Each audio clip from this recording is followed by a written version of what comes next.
Hello, everyone, and welcome back to Division 2 for some more NLC action. Division 1 is done for the week for the most part, but for us in Division 2, we still have a game day to go. I'm once again Carvis, joined this time around by Black Block, so welcome back to the Division 2 stream.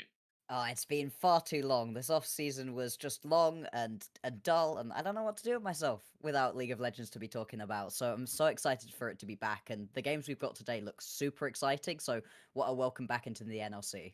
Yeah, we have 3 games today. Sadly, a couple of them were rescheduled, and we have an additional game day during the weekend that we cannot stream. But we have a banger to start out Oh with yeah, G2 Hell facing off against God and Game. oh yeah. I mean, this is such an exciting matchup. We just saw G2 Hell in a 50-minute just slugfest. It was absolutely insane. Up against 42 didn't go their way in the end, but back and forth, loads of really good things to take away from it. Whereas Garden Gaming coming out with a win in their first week, so they're going to be looking to continue on that streak. G2 Hell wanting to step back up again. Teams that really want to get their seasons off to a good start. You know, a first win can really give you a lot of momentum, and getting your season started now is super important because you don't want to be playing catch up later on. Yeah, and especially momentum comes in very hard at this level of play. When you have the confidence with your team, you can keep those aggressive plays going. And I think the main thing to take away for G2 Hell in their game against 42 is they need to press buttons at the enemy aggressively and go in Mm. and surprise Garden here because they seemed extremely strong coming into their Yeah. first game. Yeah, Garden seemed to just kind of sweep the rug out underneath K5. Obviously, Carolina, they had an interesting draft. There was a Nautilus mid, in case you missed it. So, you know, sometimes things happen with drafts, whatever, we can move past that. But that doesn't mean that they were just like walking over their opponents. How well Garden Gaming played was really impressive. So yeah, G2 Hell definitely gonna have to step up because their early game looked pretty good in their bot lane. It was the top lane where things began to fall apart a little bit. Well, we'll get to see how Lysia handles the matchup this time around as she faces Fat Shield, who Mm. currently is, I believe, the highest LP top laner in the entire Division 2 roster. And if he gets one of his comfort picks like the Karma, there could be another rough laning phase coming their way. Yeah, which is not usually what you end up saying. Oh, it's Karma top, whatever. It's just a tank Karma top. Nobody really cares, but that's not the case at the moment. Karma top is really strong, and it can do a surprising amount of damage, especially in the early game. Everybody's played against that level of poke, so we'll have to see if that one is going to come through. In terms of the bans, that Rek'Sai ban, that's a target ban right there. That is one of the just most played things by Sheena. Good to see that one taken off the board. You don't want to give over a one trick on something as specific as the Rek'Sai because a lot of people don't play up against the Rek'Sai very often. That Varus as well, yeah. Some more target bans coming through. Yeah, and G2 heavily targeting the bot lane with Mm. Draven and Varus both heavily played by MKL. And now we get to see which is the highest priority. We have Azir still open, we have Karma still open, all extremely strong champions. Even though we're not on the live patch, Patch Shield brought it out once already, and the entire jungle pool, like Xin Zhao, as well open. But K'Sante Oh boy. we saw some interesting team fighting going on. If you watched LC, was the LCK where he went completely insane in a I Dragon think Pit so, fight? yeah. Yeah, Yeah. To be fair, I've been seeing a lot of Casantes popping off all over the shop. Really strong pretty much throughout the entire game, and is just got a great backline disruptor. Once he gets into a backline during a team fight, there's very little that you can do. It's also very hard to punish in lane, so we'll have to see what it is that Lysia wants to pick up into that. It's going to be a Rel locked in first. That can still be flexed between the bot lane and that jungle position. It's been more popular in the jungle at the moment, has some really good interactions with those grubs, oh, but I mean, if you want to pick yourself up that, then that is a power duo in the bot lane. I love the Kalista Mm, pick. This is exactly what I wanted to see from G2 Hell. Kaltis, by far the best player on G2 Hell, even among the Division 2 AD carries ranking, among the so top 5 at least. Kalista, one of the best AD carries in the meta, can play super aggressive, paired up with the Rel, could be a flex, but I expect not. I don't expect to see Sheena on this Rel. no, I that's not really Sheena's style now, is it? It's really not. You want to see something more aggressive down the jungle, but to speak of the Karma, it shall appear getting locked in along with the Ezreal for Garden.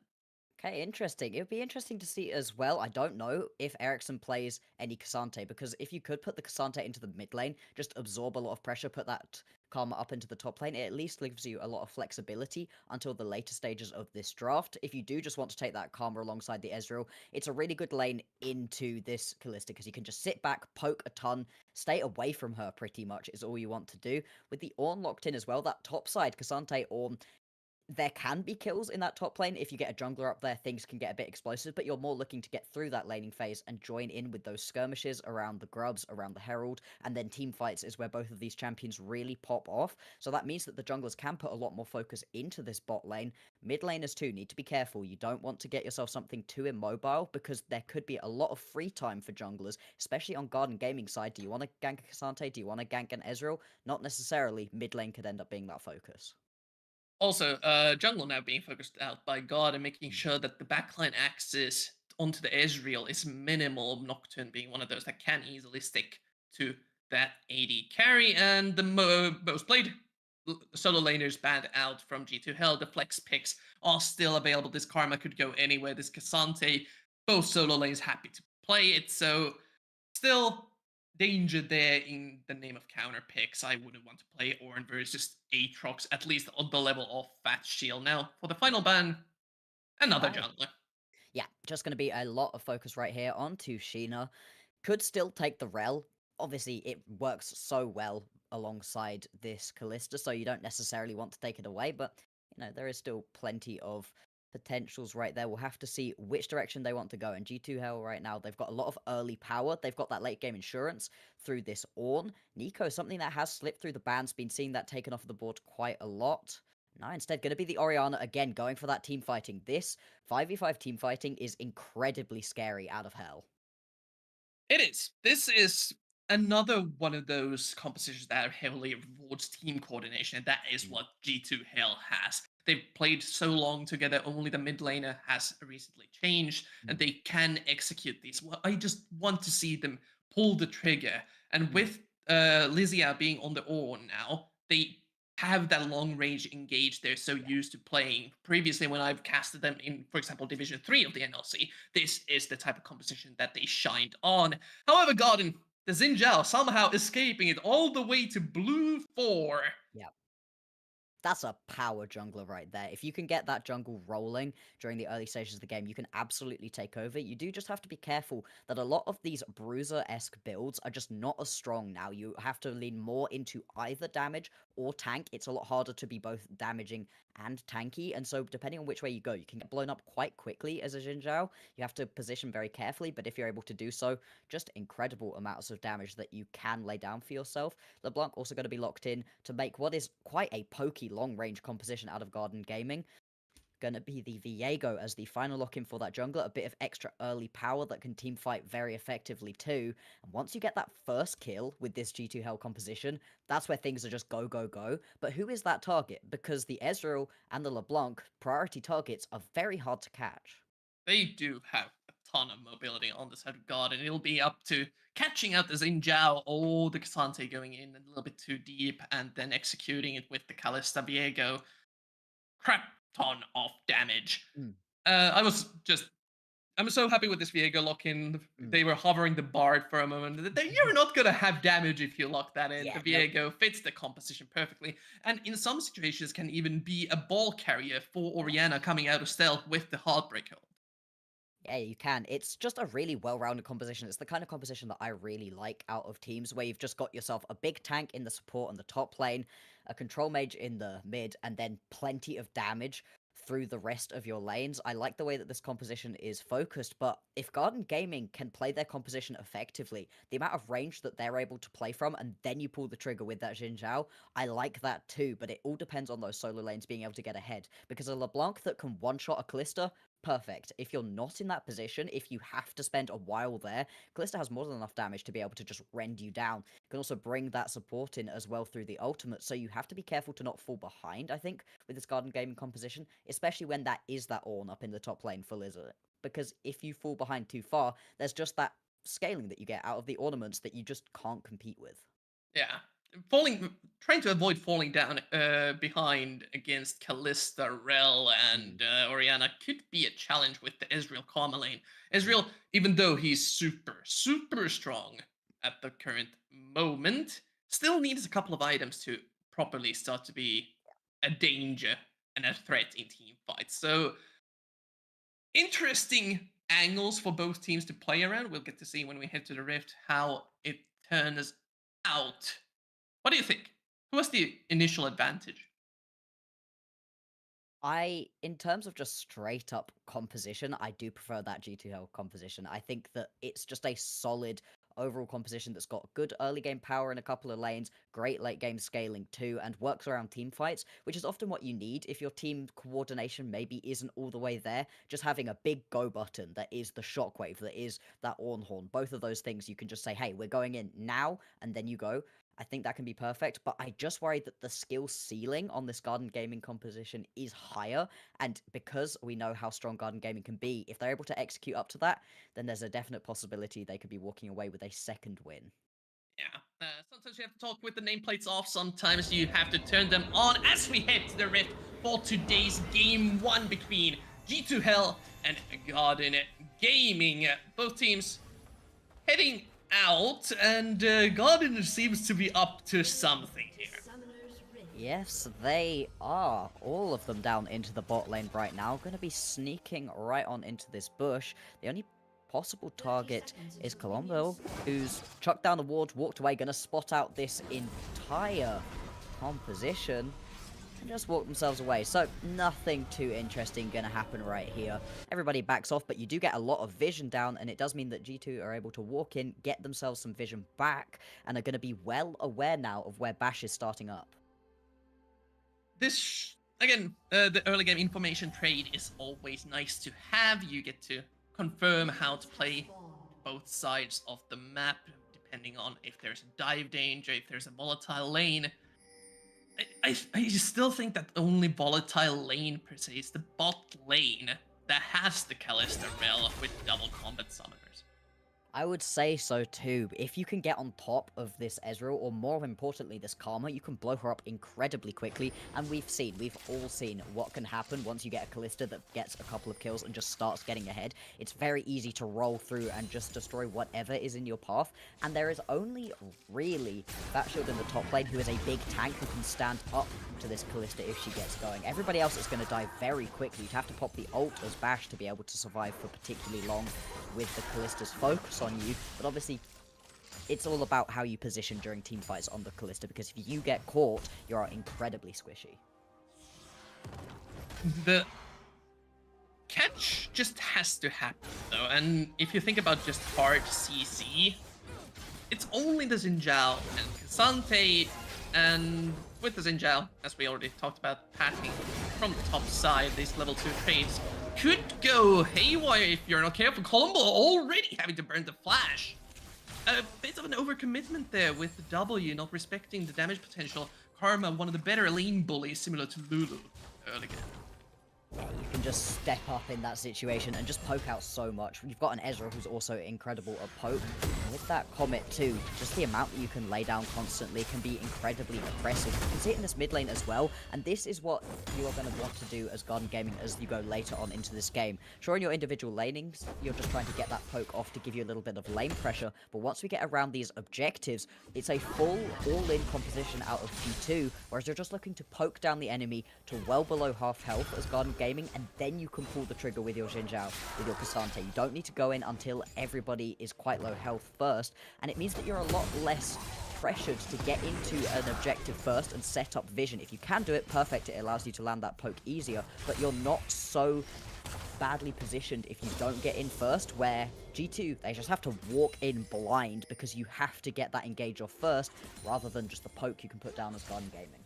And not only do they eventually have to try to find the angle, there is a factor we haven't talked about, and that is the Doran's Blade in Ericsson's inventory. This is an AD LeBlanc who can and will eventually become a sideline threat as Bash tried to pressure Sheena a little bit onto this Scuttle grab as G2 Hell lacking the flash guaranteed engage to fight with from home.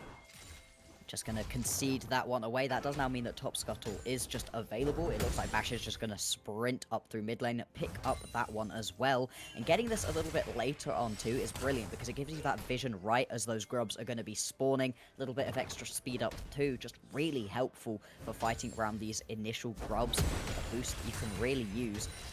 Looks like Fat Shield's also in a pretty good spot, has taken a lot of the mana off of Lysia, so if they want to scrap in the next 40 or so seconds for these grubs, it looks like Garden Gaming are going to be in a much stronger position to do so. They do need the reset of Bash first, though. Securing the double scuttle has a bunch of income. Oh, you know what's more than 2 long swords? 3 long swords. Fat Shield getting pushed in a little bit. Again, Lysia have no mana, as you previously mentioned, but this does secure them lane priority and a free reset probably for this Ornn. Still nothing happening on the map though. Everything is going calm and collected, but it feels like the calm before a storm right now. Sure, this is a composition about team fighting out of G2 Hell, but that doesn't necessarily mean that explosive plays can't come from the rest of Leeds lanes. We've now got Grubs and Drake up and available, TP coming back in out of Lysia in the top lane, so you do have both of those around for a potential Grub play. See if Garden Gaming want to respond. They've got plenty of vision around though because of that double scuttle, so you're going to know exactly where Sheena is. And trying to secure one of these grubs. No lane priority to speak of though, could get caught out. Bash can't smite it out. Already one secure, Lysia rotating in, but they just get pushed away. Both of the bot laners from G2 Hell rotating. So this could end up being a fight for this objective, giving it up for now as they look for a fight combo. No Flash still has to go over the wall. Jesus down by Bash. One more W lands, but can't get the follow-up. Sheena flashes forward. They want the first blood with the shockwave secured. Fight keeps going as the reset is there, but Sheena can't make her way in. MKL, Shira, and Ericsson can play far away as they, knock up lands or an ultimate to keep the CC chain going. Flash bent to keep Ericsson safe, and they win the fight and the grubs. Oh, I do love the grubs getting us 5v5 team fights 6 minutes into the game. Isn't that just excellent? Actually, is walking up here. It's going to come face to face with Catalyst. Has level 6 as well, but that's a lot of spears. Has to spend the heal. Can she pop him before he dies? Oh! Kill secured, and they get even further ahead in this aggressive. Oh, you don't want to be giving over a couple more kills to this G2 composition. Falling behind could be devastating. It's also going to be all 3 of the grubs going over to Sheena too. Oh, you don't want to mess with this Kalista right now. This is a no items Kalista who's already able to kite you like that. That feels terrible. But it all comes back to that mid lane where you end up roaming your bot lane up first out of G2, and then it was over aggression out of Bash. Just went in way too deep.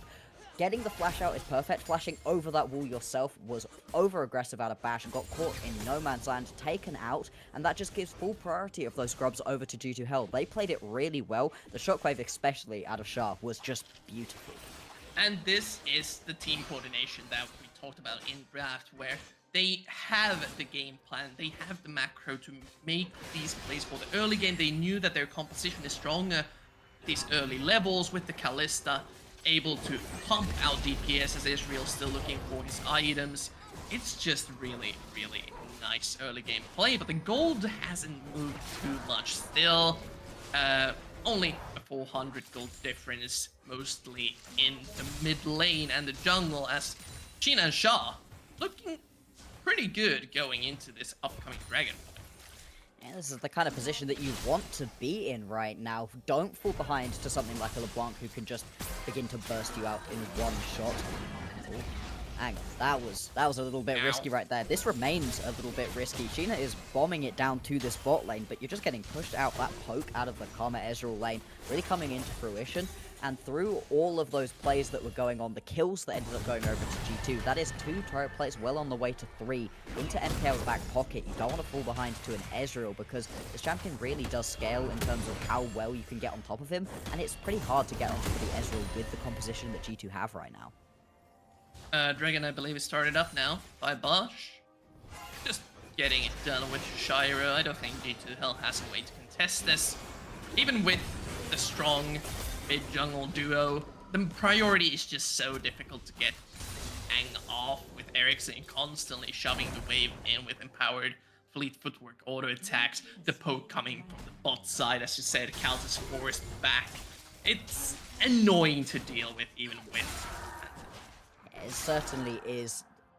And there's no reason to risk it in that situation. You already won a big 5v5 fight. You didn't have the members. Just back off. We want extra aggression out of G2. I would agree with you there, but that would have been over-aggression in this situation. It was correct to back off. You might end up in a 3v3 situation right here, though. Bash is going to find his Krugs getting stolen. Sheena needs to get out. Sheena really far in. No level 6 on Colombo that they want to fight. Insane ultimate coming out from Bosch. Cal is stuck next to the wall. Can't hop over. Shiro finishes the kill as Colombo barely gets out alive. Flash Mantra Q. Well, I hope you didn't want that flash because it's gone again. Yeah, bot lane now has no flashes on anybody. I think Shiro having that heal is the only person with a summoner spell remaining, and we said that this bot lane could end up getting spicy over-aggression right there out of Sheena. Just didn't know where Bash was, I guess, getting way too deep, trying to steal away those Krugs. Not worth it to lose out on a kill. And some extra map pressure. Look, the bot lane heading top lane right now. Lydia is going to head bot lane to pick up this wave, but MKL and Shiro, they're going to be able to pick themselves up so much off of this play. They are backing off rather than picking up any extra turret plates, but still very strong position right now, and it's going to be tricky.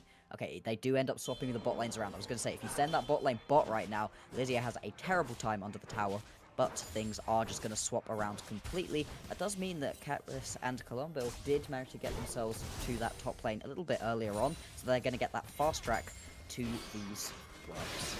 This play is very telegraphed though, and Garden Gaming converging on the position that G2 has found themselves in. Shah and Sheena on the right side flank, looking for a possible shockwave play. Teleport being channeled from Ericsson, has got the static shiv from the reset to Lysia rotating over as well. We can see a 5-on-5, but the grubs are falling fast. Hex Flash coming in from Colombo. They want to get at least something out of this with Bash separated from the rest of the team. It's an easy kill picked up, but most of the grubs already gone. They only get 4 to their name, so no extra might for them to push with, but still a nice amount of true damage coming on the tap. You're not going to be unhappy with that one, and it looked like G2 just didn't want to go in too far. L showing a lot of restraint right there, went in exactly when they needed to be able to pick up Bash, and that's now a second time around the grubs where Bash has been caught just a little bit out in no man's land, trying to step up too aggressively.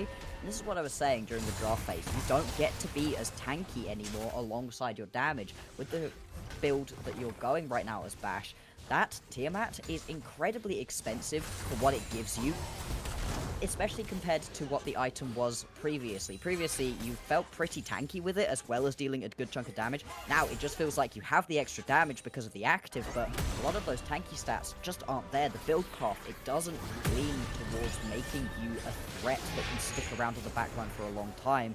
Sheena needs to get out of here. Is going to manage it. And they can still look for plays underneath the tower, but that's a very tanky one waiting for them, so get her jungler out scot-free, as no objectives on the map. We don't really have too much happening, just waiting for the upcoming dragon in a minute and a half. Vision game though, Garden Gaming setting up a huge block in the enemy team jungle. You can see what this means right here for Cutlass, who's just having to sit so far back, cannot step up to this wave really at all. Just going to be able to pick up a couple remaining. Does manage to save this tower. Bash has taken a good chunk of damage there. Stepped up a little bit too far. Not the end of the world. Minute now on this Drake. But yeah, like you said, the vision game absolutely in the favor of Garden Gaming. With a poke composition, having that much vision makes it so easy to play around these team fights. You're going to have to get in there right now as G2 Hell to get some vision set up. Otherwise, you're just going to get squeezed out of this Drake fight and go down by a second one. Speaking of some items, Shell has finished the new Ludens. I don't know if you have a name that you call this. I've heard so many people in the Finnish scene call this the water gun, because it feels like it doesn't really do anything. It looks like one too, I like that. We could go with water gun, I think that's brilliant. So, the water gun being finished does give a little bit of extra burst along with the Lost Chapter mana region, but not the most powerful power spike. Bash getting caught out, forcing the flash out, but now they're a little bit stuck inside the enemy red side jungle. No collapse coming in though, so they just cleanly steal away the red buff and are ready to pivot onto the dragon. Oh, it looks like right here, Garden Gaming have decided they're not getting onto this straight because they know that they're just going to head straight up towards this Herald. And this Herald with the ability to drift it around the map is pretty strong. Also going to pick up that bot lane turret, so getting a good amount in return. Drake does go over to G2, trying to get onto Ericsson. No mana, no distortion, has to spend the flash just in a case he could get locked up by Columba. It's, again, catching out this LeBlanc can be extremely difficult, but with the Herald now being started up, oh, Shockwave, a little wide. You can have one. I give you one per game of those, but that's a big cooldown gone, can't really contest anything now, and Garden has a window opportunity to go for some sort of Herald play. Indeed, it'll be interesting to see where this one is going to go down. That bot lane tier 1 has already gone.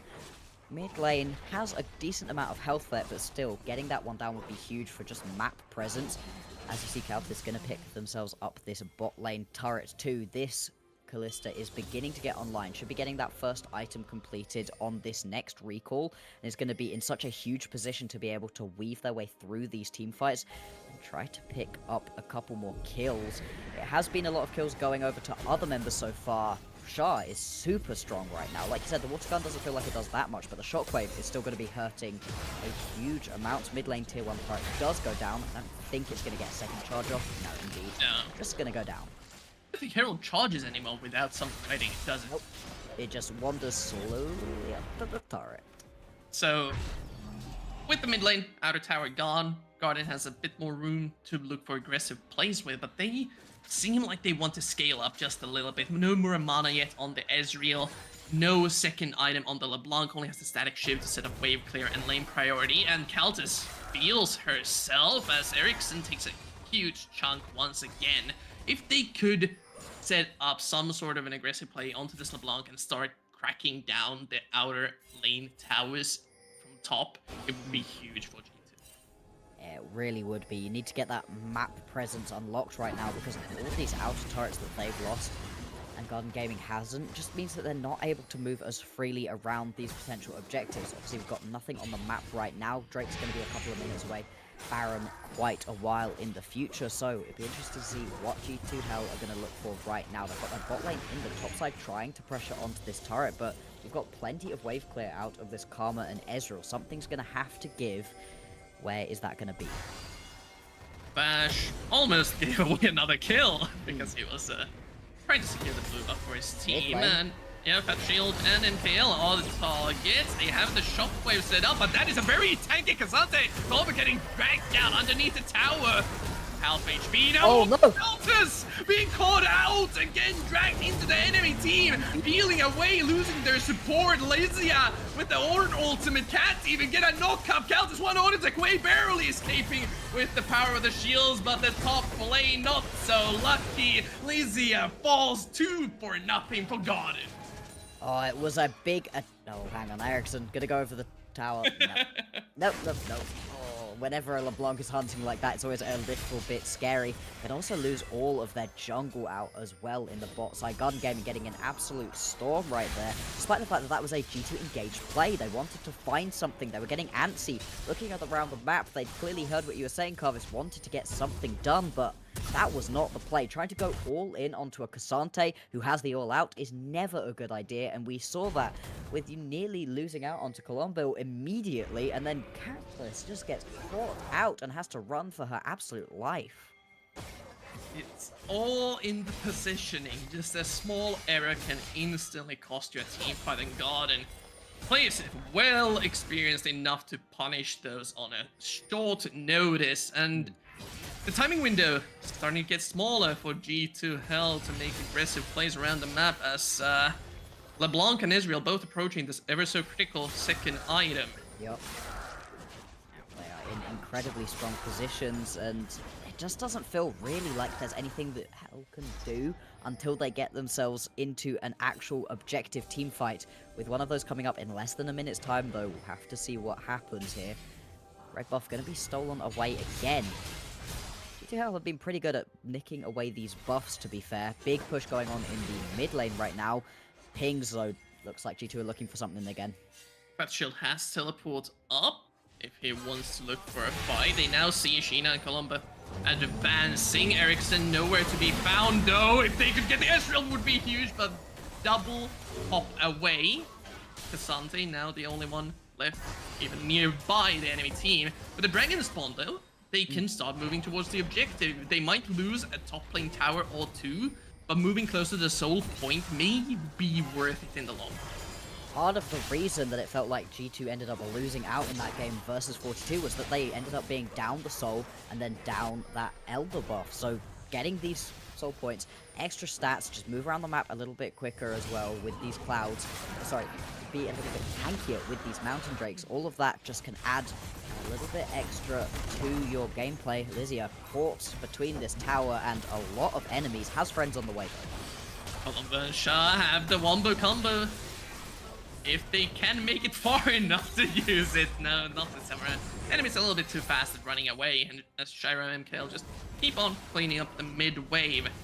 And the gold lead, even though we are only 3 kills in for both teams, is starting to come in just through the CS differentials.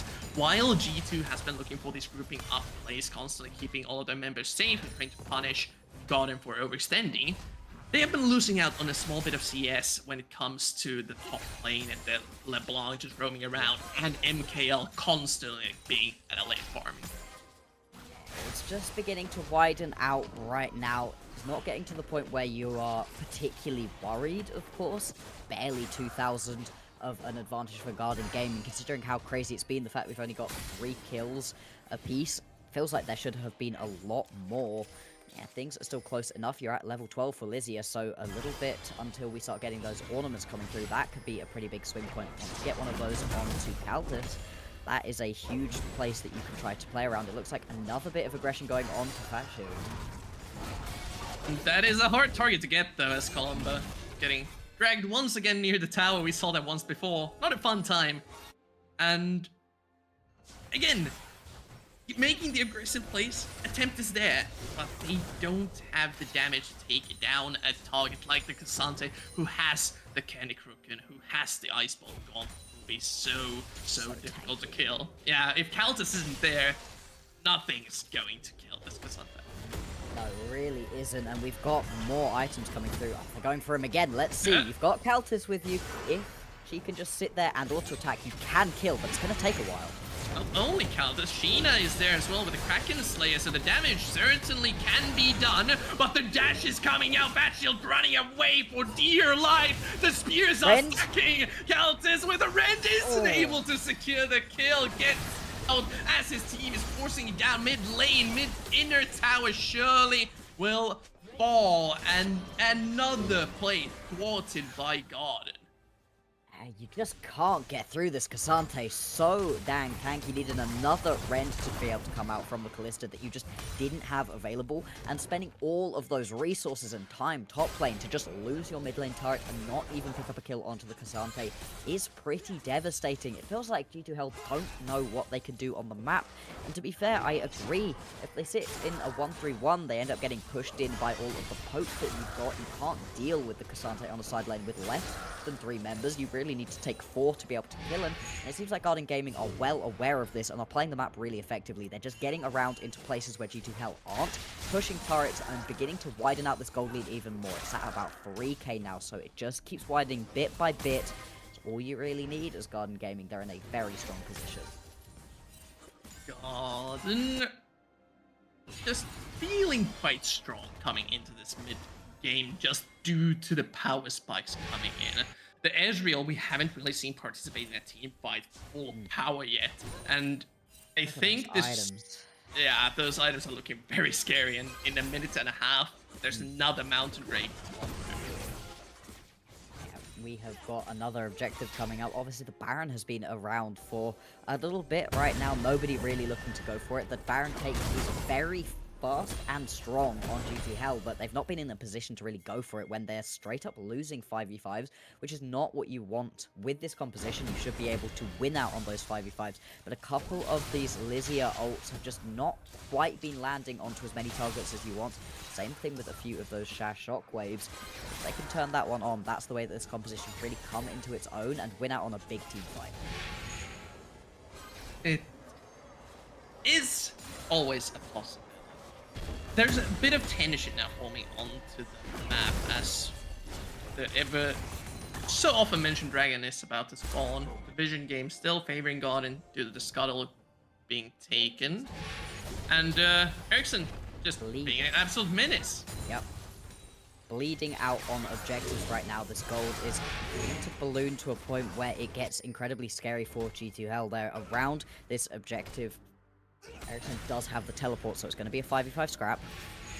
Oh, Ericsson teleporting to the opposite side of the river. Oh. Interesting position for him, but they have a target, which is G2 Hell, sandwiched between their top lane and the rest of the team. He can even force it down mid lane if they want to. Kaltis looking for Fat Shield, getting the Ren slow on him, but now Jordan are collapsing and fast. They don't have the damage to deal with the Cassandra in the backline. They found Kaltis, that's the key target. Hornhorn seizing GG up as Ericsson is so low on HP, but Kaltis, the main damage dealer, already down. G2 Hell are running for their lives. It's not enough though, even with the shutdown going over. Sheena able to escape with the LeBlanc reset, but the fight and the dragon lost. 2 kills for 1 right there in favor of Garden Gaming. You're only going to lose out onto Ericsson.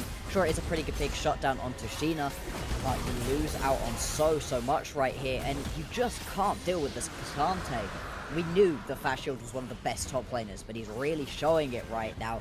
Lizia didn't have a bad time in the straight-up 1v1 top lane, but now that we've gotten out onto the map, some of these ults haven't been ideal, whereas Fat Shield has been on point with his positioning, with just how much he's been able to absorb of pressure and damage from G2 Hell.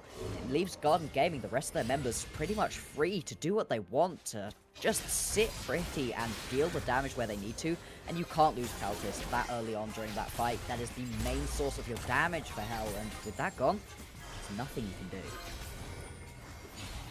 Still a chance, of course, for G2 to find the combo as they set up for the Baron, but scouting with the Ezreal ultimate.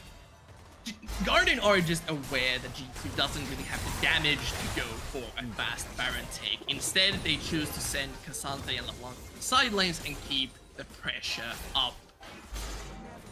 Need to do something right now. If it's a snap Baron call while there's a teleport down for Ericsson, if it's just try to do that to pull a teleport out of Fat Shield and get rid of any something right now, because you're just getting pulled around the map left and right, not able to find anything with your teamfight composition. The 1-3-1 so effective out of Garden Gaming right now. Your LeBlanc can jump away, your Cassante is basically unkillable at this point. I wonder if we're going to see him even die a single more time, and if you do manage to kill this Cassante, what have you lost for it? It's a difficult task for G2 Hell, and I think Garden made a very good call in the team comp that they built with this double side lane threat to test G2 Hell a little bit. See, how do they deal with this sort of split push macro game that is so difficult usually to execute? Yeah. The answer so far has... it's not been great, we have to be honest right now. There's been some bright spots, but you need to just find something to do. That's the thing. You cannot just get pulled around, because your 1-3-1 is not as strong as your opponent. So you have to pull the trigger somewhere, but it feels like every single time G2 Hell go for something, they just end up not being able to complete. Yeah. Not even things going horribly wrong, just not quite managing to get anything done at all, which is almost worse. Another tower going down, although Bash so caught out, this could be Baron. They finally find a catch. The Kalista stacking the spears. Sure, they get the blue buff, but they lose the jungler, and now they head towards the Baron. The Perpetual on the flank, though. Lizia channeling the teleport. They know this is the time, if ever, to go for this play. Ericsson joining the fray as well through the mid lane, but the DPS, as previously mentioned, is quite low. Kaltis has to secure with the Ren. Ezreal ultimate chunking her down as Godin approaching the forward 5. Countess is already dead. It's even up. Ericsson traded over. No, never mind. That was a clone. They committed everything. I got fooled. And now G2 are facing a huge problem. Cassante all spent as Godin kites away. Gyro down, but MKL still untouched as Ericsson and Batchill chase down Lysia. Shockwave only onto the tank, Kernik Rukun, preventing most of that damage. Combo will fall, and now the HP bar is way too low to continue this fight. On the way back. Doesn't want to let them get away. Lysia with the burst trying to take down the AD carry, but he is too slippery. He is on a killing spree, and Godin once again refusing to lose a fight. It's going to be a delayed ace right there for Garden Gaming. They're going to turn straight back onto the Baron, and it all came from a pick onto Bash in their jungle. G2 Hell, they found the pick, went for the Baron, but that Ezreal ultimate was beautiful, chunking out Peltis, and as soon as she died, it was open season right there for Garden Gaming. They had to play it slow, but with such effective tanks on the front line, it felt like there was nothing G2 could do. Garden Gaming are running away with this game. They've now got a Baron, and without any outer turrets left remaining, it is the base in their sights. And the base crack with the Baron, 1-3-1 has already been quite effective. Now it's even scarier than before. Ow! Ericsson. Can he go for it? He's gonna go for it! One auto attack almost tailings down Caltis. Had to burn the heal. That is scary coming out from an AD LeBlanc. It really is. It was nearly at the point where that heal coming through from Shiro could have ended up killing onto Caltis. That may well have spelt the end right there for G2 Hell. They managed to pick up that mid lane tier 2 turret. That's a little bit more gold into their back pocket still there. They're down by a huge amount.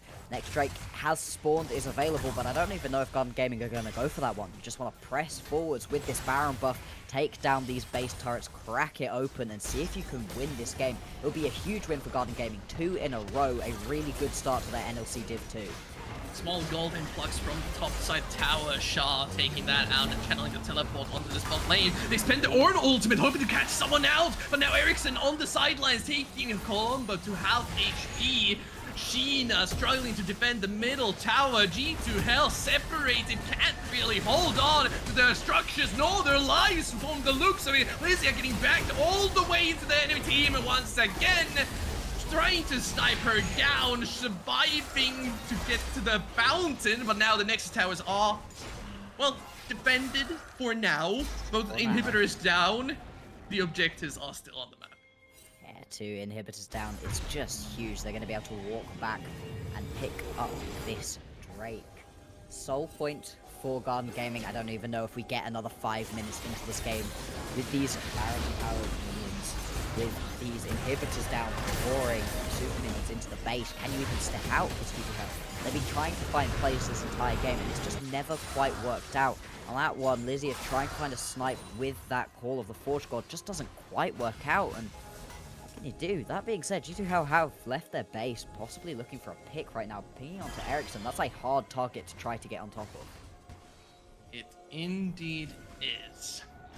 They are still trying, though. Golumba, just casually hex splashing over the wall, finds MKL, so now they have information. Still, with the power that Garden has, the gold lead, almost 7k, item power spikes.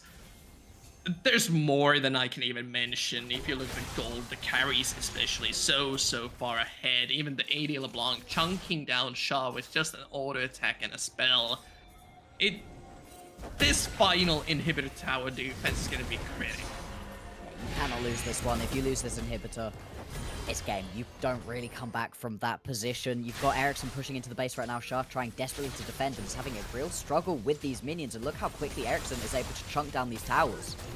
Yep, just constantly using the dashes to reset the energized auto attacks. Already one gone as the super minions are flooding into the base. And G2 just can't find an angle to go for those wombo combo plays. Garden are playing careful and just moving with care. As, again, Ericsson keeps up the pressure onto Shah. G2 finally push gotten out of their top side base and seem to have found a pace at which to play with. Let's see how long they can hold it for right now. Garden Gaming just holding off, pushing in these waves. They're not looking to throw the game right now. All it takes, though, is one catch. It's been multiple team fights in a row now where Kauthis has just gone down, takes a huge chunk once again from that true shot barrage. It feels like never able to play from full strength.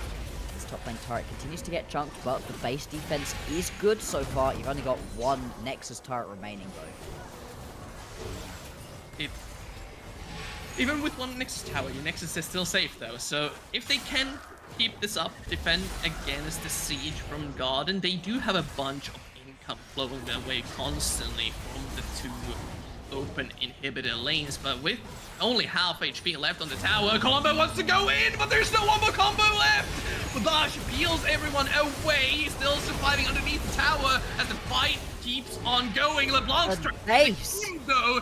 Kauthis has to drag her support away just to try and get this LeBlanc out of there, but the rest of God is still inside, trying to get this game done and dusted. Bash still very low on HP, and they have no way to regenerate it. As G2 get another reset in. It's just so dragged out. So slow. A painful bleed out right here for G2 Hell. This may be the final curtain call. They are at least trying to get them. Both the Nexus towers are now gone, so it's only the bodies of G2 Hell left to defend. One of them down, Columba falls. Sheena trying to fight a pick onto the LeBlanc, but the Nexus now being hit down by Garden.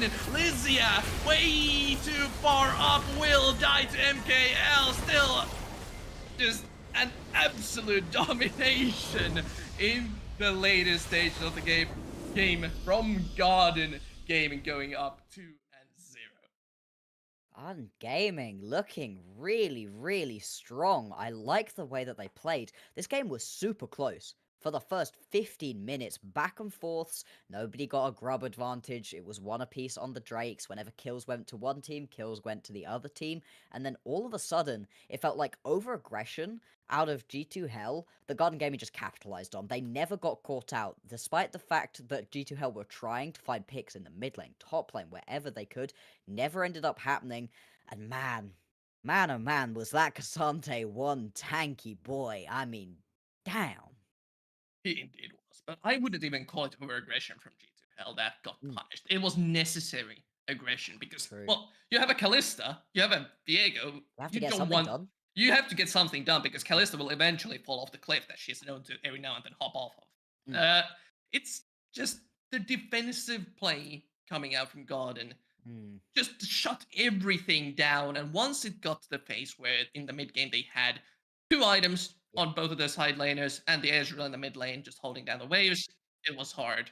But we are gonna head to a short break once we set up the interview. Someone from Garden, do we know who? Ericsson is going to join us from Garden, so we'll be right back with that.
into the stream. We're joined by Ericsson from Garden Gaming. Welcome and Hello. congratulations on your win. Yeah, thanks for having me. Yeah. Garden Gaming, off to a fast 2-0 start. I think you're looking like one of the stronger teams in our division, and bunch of people were surprised that you, especially, are playing on Garden Gaming this season here in Division 2. So, how has it been playing on this side of the divisions with this team? I mean, it's been very good, honestly. Like the reason I chose to join this team is just I think like the team synergy and just how we're actually playing as a team and like the overall vibe is just really good. So I thought like instead of going for a bottom tier team in ERL, then I can go for like a top team in Division 2, I guess. Yeah, figures. I mean, you guys are definitely looking like one of the top teams, so something's going right. Yeah. Yeah, it's looking pretty strong from you guys. What was the game plan coming into today? Because we saw a lot of restraint out of the entire team up until the point at which everybody had 2 items, and then it seemed like you just turned it on, found those fights. Was that something you'd already spoken about, or was that just how the game progressed? Yeah, it was kind of how the game progressed. I think we had like somewhat rough early game. Like we kind of misplayed some fights, but I think we just kind of out macro them across the map. Felt like they wanted to brute force obviously, and we just kept pulling them around the map. So yeah, I think it was well executed. I mean, the LeBlanc was looking super good. What's your read on the mid lane at the moment? How are you feeling about your lane? Do you think it's in a good spot, or are there things that you'd rather have changed a little bit? I mean, I think the mid meta is a bit stale. There's a lot of like Azir Corki going on right now, and I'm not Again. the biggest fan of that. Yeah. But I see like some new champs also coming in, like Wei. It's like looking pretty fun to play. So I think it's a bit stale, but at the same time, there's some champs you can pull out in certain situations. So I'm fairly happy with it, I guess. Well, thankfully, in for the next patch, we have Karma coming your way. You get to have a bit more fun pressing R's. It's Yeah, not gonna be. That's really disgusting. That Yeah. champ.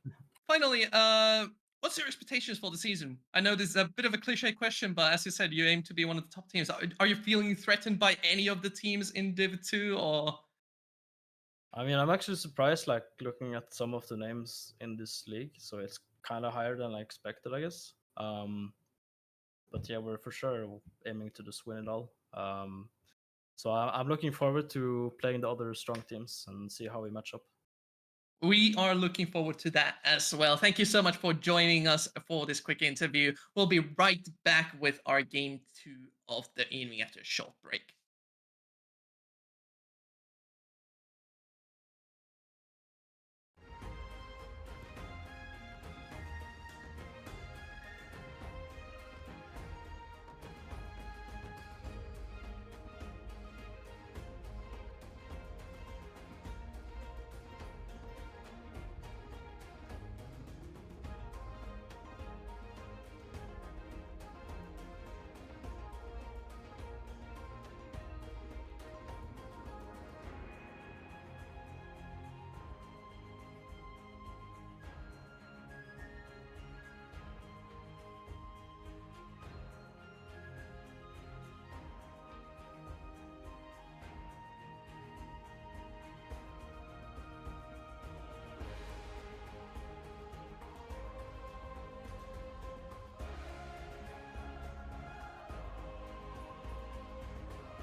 Hello and welcome back to Division 2. We just had our first game where Guardian Gaming took down G2 Hell in a unexpectedly closer game in the early Mm. game, but eventually the macro was just unbearably strong coming out from the LeBlanc and Casante.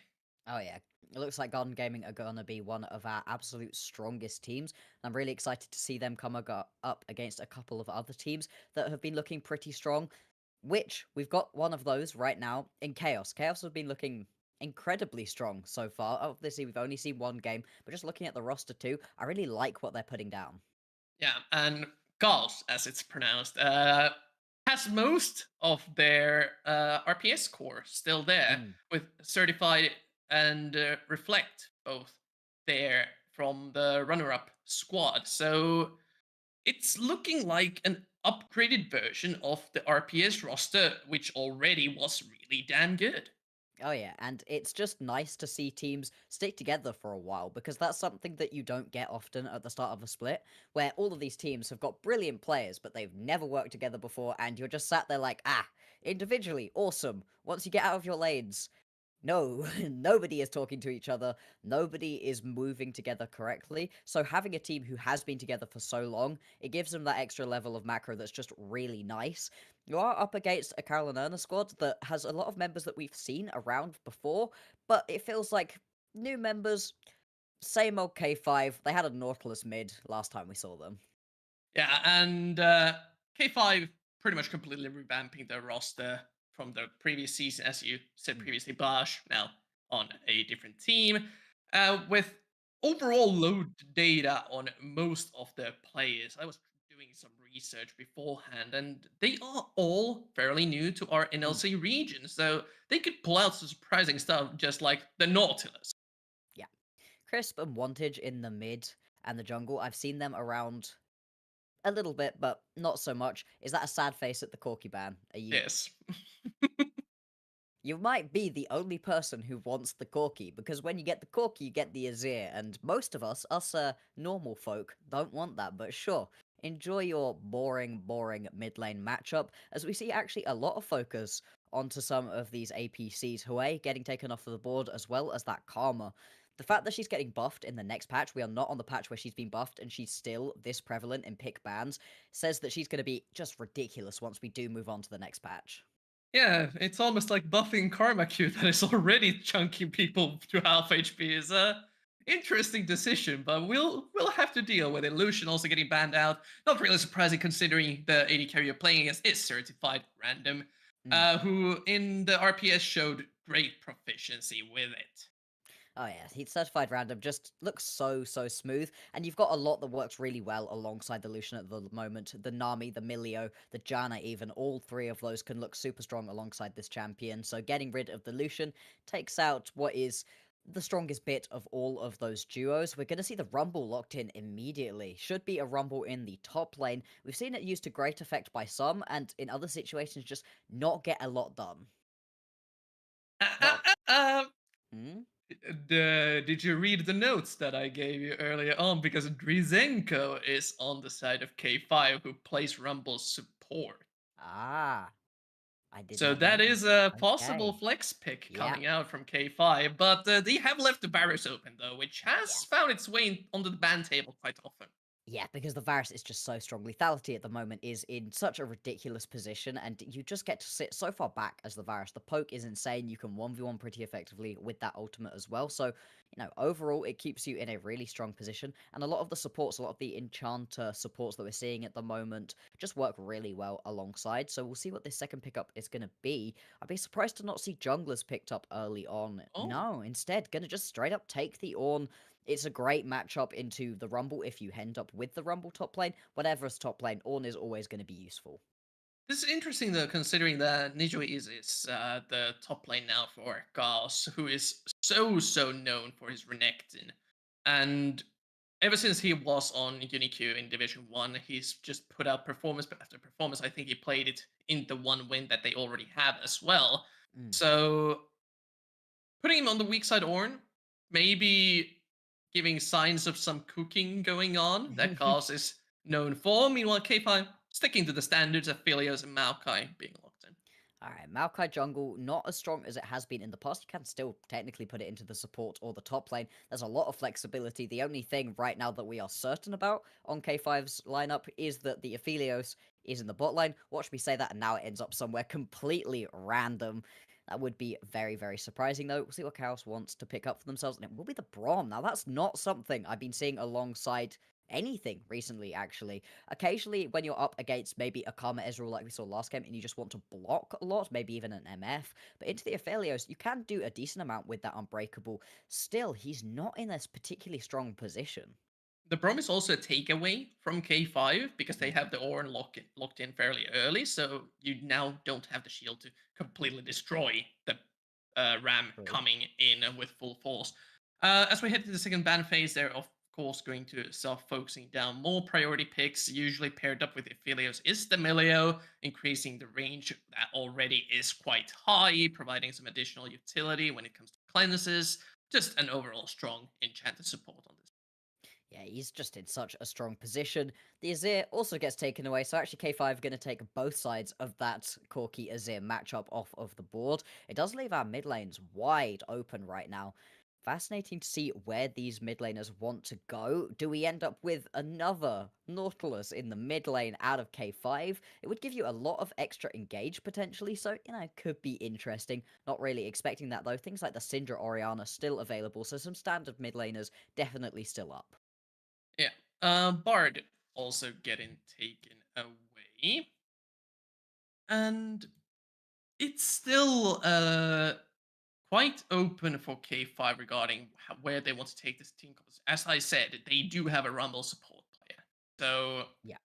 this could end up being a surprisingly aggressive lane if they want to go for that. Usually we don't see Aphelios in those, but with the Tristana now being locked in, most likely going into the mid lane, Mm. they have a free counter pick there.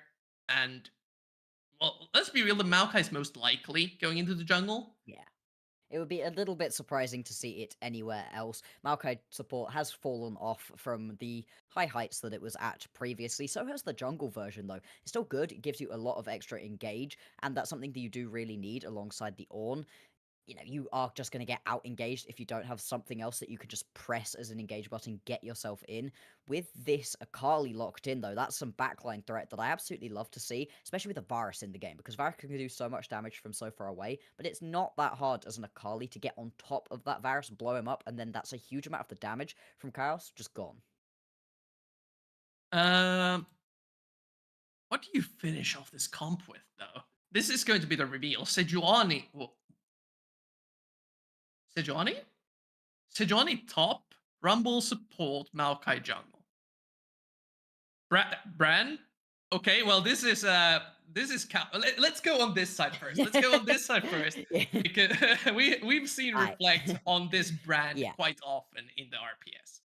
Yes, it's super strong at the moment. You have to just sit and farm for the first while. You're not going to be ganking a ton. I mean, you technically can pull off a gank if you're an absolute mad lad, which, to be fair, Reflect is sometimes, but that's not the point of this brand jungle.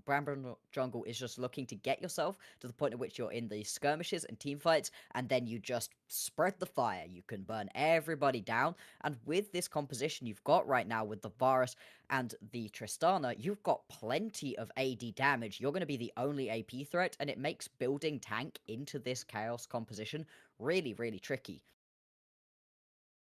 Brand Sorry. Jungle is weird, but fine. It's the K5 roster that's, yeah, Okay, there we go. interesting.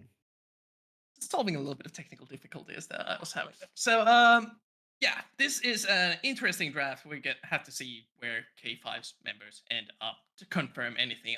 We even saw a Maokai top earlier on Yeah. in the opening days. Stumpy, I think, was the one who brought it out. So, wouldn't be the first one. I completely zoned out on what you were saying because of the issues. I was just going through that Chaos composition, saying that I like it. The Brand Jungle is a little bit weird if you haven't watched recently, but in the context of the current meta, it's fine. It does a lot. Once you get skirmishes, team fights, awesome. K5's composition is... It's very It K5. is. It's very, very K5. I don't necessarily dislike it. I just need to see how you end up playing out these matchups, because you've got quite standard on the other side of the matchup. And that can either work in your favor if you really know the matchup and your opponent doesn't, or if you aren't quite as well versed in these individual matchups and you end up falling behind. There's a reason that the standard meta is the standard meta. It is usually the most efficient way to play the game, so pulling something out of left field is fascinating. K5, though, I think they're in a position where maybe they think their individual roster isn't going to be strong enough to compete straight up 5v5, so let's play a little bit different. Let's pull things out, and I don't think that that's a bad way of looking at the game. And this is a very well-versed strategy in Division 2, where some people find their own style, love to play it, and they bring out these odd picks. We, of course, love it when we, as casters, are surprised we don't have to see the Corkias here that we mention so often, and we get to see these spicier picks and flexes. I'm just hoping that is the Rumble support that I found while scouting out. This would be such an interesting lane to look at. Should be getting into this game pretty soon. There we go. Alrighty, and it's not. No! Rumble in the top lane. Alright, as we jump on into this game. Chaos versus K5 with some just crazy drafts. If you're jumping in and you haven't watched any of the new patch, you are very confused right now. Yeah. Okay, well, now that we know where every single champion is, let's get it out of the way. Maokai support. Have you seen the win rate recently? It's not good. It is. It is 55%, and this is partially why, because usually it's Maokai getting these early game catches. Crimson running away with hat tricks, able to stack up the list, and cancels an auto attack. Still gets him underneath the tower, no heal to give himself a bit more life. So early first blood on the Tristana, that's a way to start. Apparently what we needed was the Braum instead of the Maokai. Just able to slow up massively, and with the damage you can lay down beside a Varus and a Tristana, really good. The Maokai support win rate is really good on the current patch. I thought it was a lot worse on the previous one. I actually don't know about this patch. I just know that it's insanely high at the current moment when it's basically broke into the meta. This is the first competitive game that I see of it in a while. So Drazenko certainly up to today's standards. We'll get to see how it plays out when playing from behind, though, as yeah, this is a very difficult lane to play against. Braum Varus can be hyper aggressive. Yeah, they can go in, but you can also sit back and just poke from so far away with those piercing arrows. That first blood is not going to affect too much in terms of this bot lane. It's mid lane where this is going to get really strong. You've already got a Dorans and a longsword right there for hat-trick, so in a super strong position to just bully out this Akali. It's already a pretty tricky lane because you're in a range versus melee matchup. Every time you try to step up and get yourself some minions, it can be so rough. You can see it from hat-tricks already having that level 2 and just pushing in Wantage immediately. And this is how the lane usually goes, even without a kill, but with the additional longsword, hat-tricks has so much more to pressure with, and Reflect is going to be very happy about that. This Brand jungle clears so fast and will be trying to contest the double scuttle eventually. Absolutely, it does. You can't gank with it, really. Like, if you get a lot of setup from your individual lane, then potentially there is a way for you to get in. Oh, hang on. It's 1-for-1. That is the first blood almost secured if the bot lane skirmish didn't happen. But with the short respawn time, Nijuiz won't lose too much out of this. Just a couple of minions to the cannon. Stardust getting the fast recall though as well will be able to get a kind of a cheater recall off of it. Yeah, it's going to be in a pretty strong position. Boots and a book right there. So Stardust, yeah, in a very strong position. The fact that you can already dive an Ornn that early on at level 3 is completely insane. Really well played. The fact it goes 1-for-1 is honestly absolutely fine because Ornn doesn't need items and damage as much as you do onto a Rumble. So getting those early kills is going to be super impactful. Really going to allow you to also push in and try to help out around these grubs that are going to be spawning up at 6 minutes time. Get into that... Sorry, 5. Not 6. Both of them give a grub, you are correct. Like one of them might, so... technically correct is the best kind of correct. Gal's trying to be technically killing the enemy as he finds a sapling in the brush, so won't be able to get a gank off here. Nope. And the Brand just kind of hovering around, not able to find much as the scuttle has already been taken, so top scuttle alone on the map. Yeah, we'll have to see who's able to get up to this one first. It looks like Crisp is going to be making his way up for this one as top laners continue to trade very heavily. Of course, you're all scared of rumbles during the early game, but don't forget that Ornn can assassinate people randomly. Plenty of damage up here, so any jungler that wants to get involved could potentially find some early kills in this top side. I think you do have to get there early though, because once this Ornn gets a couple of items under his belt, it gets a lot harder to try to gank on top of him. Crisp is going to be able to pick up this top lane Scuttle Crab. Reflect is still just clearing away. He's going to be in the bot side of the jungle when these grubs and first Drake spawns. Looks like he just wants to give up on these grubs and go straight for the Drake. It's a risky strategy, but I mean, if you can just pick up these Drakes and start stacking them, that is absolutely a win con you can play around. It is also less risky when you have bot Prio and Tristana with the kill to back you up with. As bot lane, they are trying to go in, certified a Crimson trading auto attacks. Both of the AD carries die, and now it's portal combat between these two as interesting trade goes down on the bot side. Objectives being secured, but well, we're not seeing the passive early game we saw in the previous one. No sirree, we certainly are not. Grubs gonna go over to K5. Chaos gonna pick themselves up that initial dragon. And the fact that both supports are the ones to have picked up these kills in the bot lane just feels terrible. You really want to be getting your AD carries, but at least it was for both. Nobody gonna get a real advantage out of that one. Neither jungler has really been able to find any particular ganks so far, which really is an onus on Crisp. With the Sejuani, you can find such effective early game ganks, and you're going to be a lot less useful during the team fights than a Brand, potentially. Patrick's needs to be careful. He is stepping up. Has friends, though. They're baiting Vantage in, trying to force the all-in onto the Akali. If Vantage tries to turn that around, there's a Brand and a Braum to back him up. Good try on the play, get the flash out of it, but nothing else for now.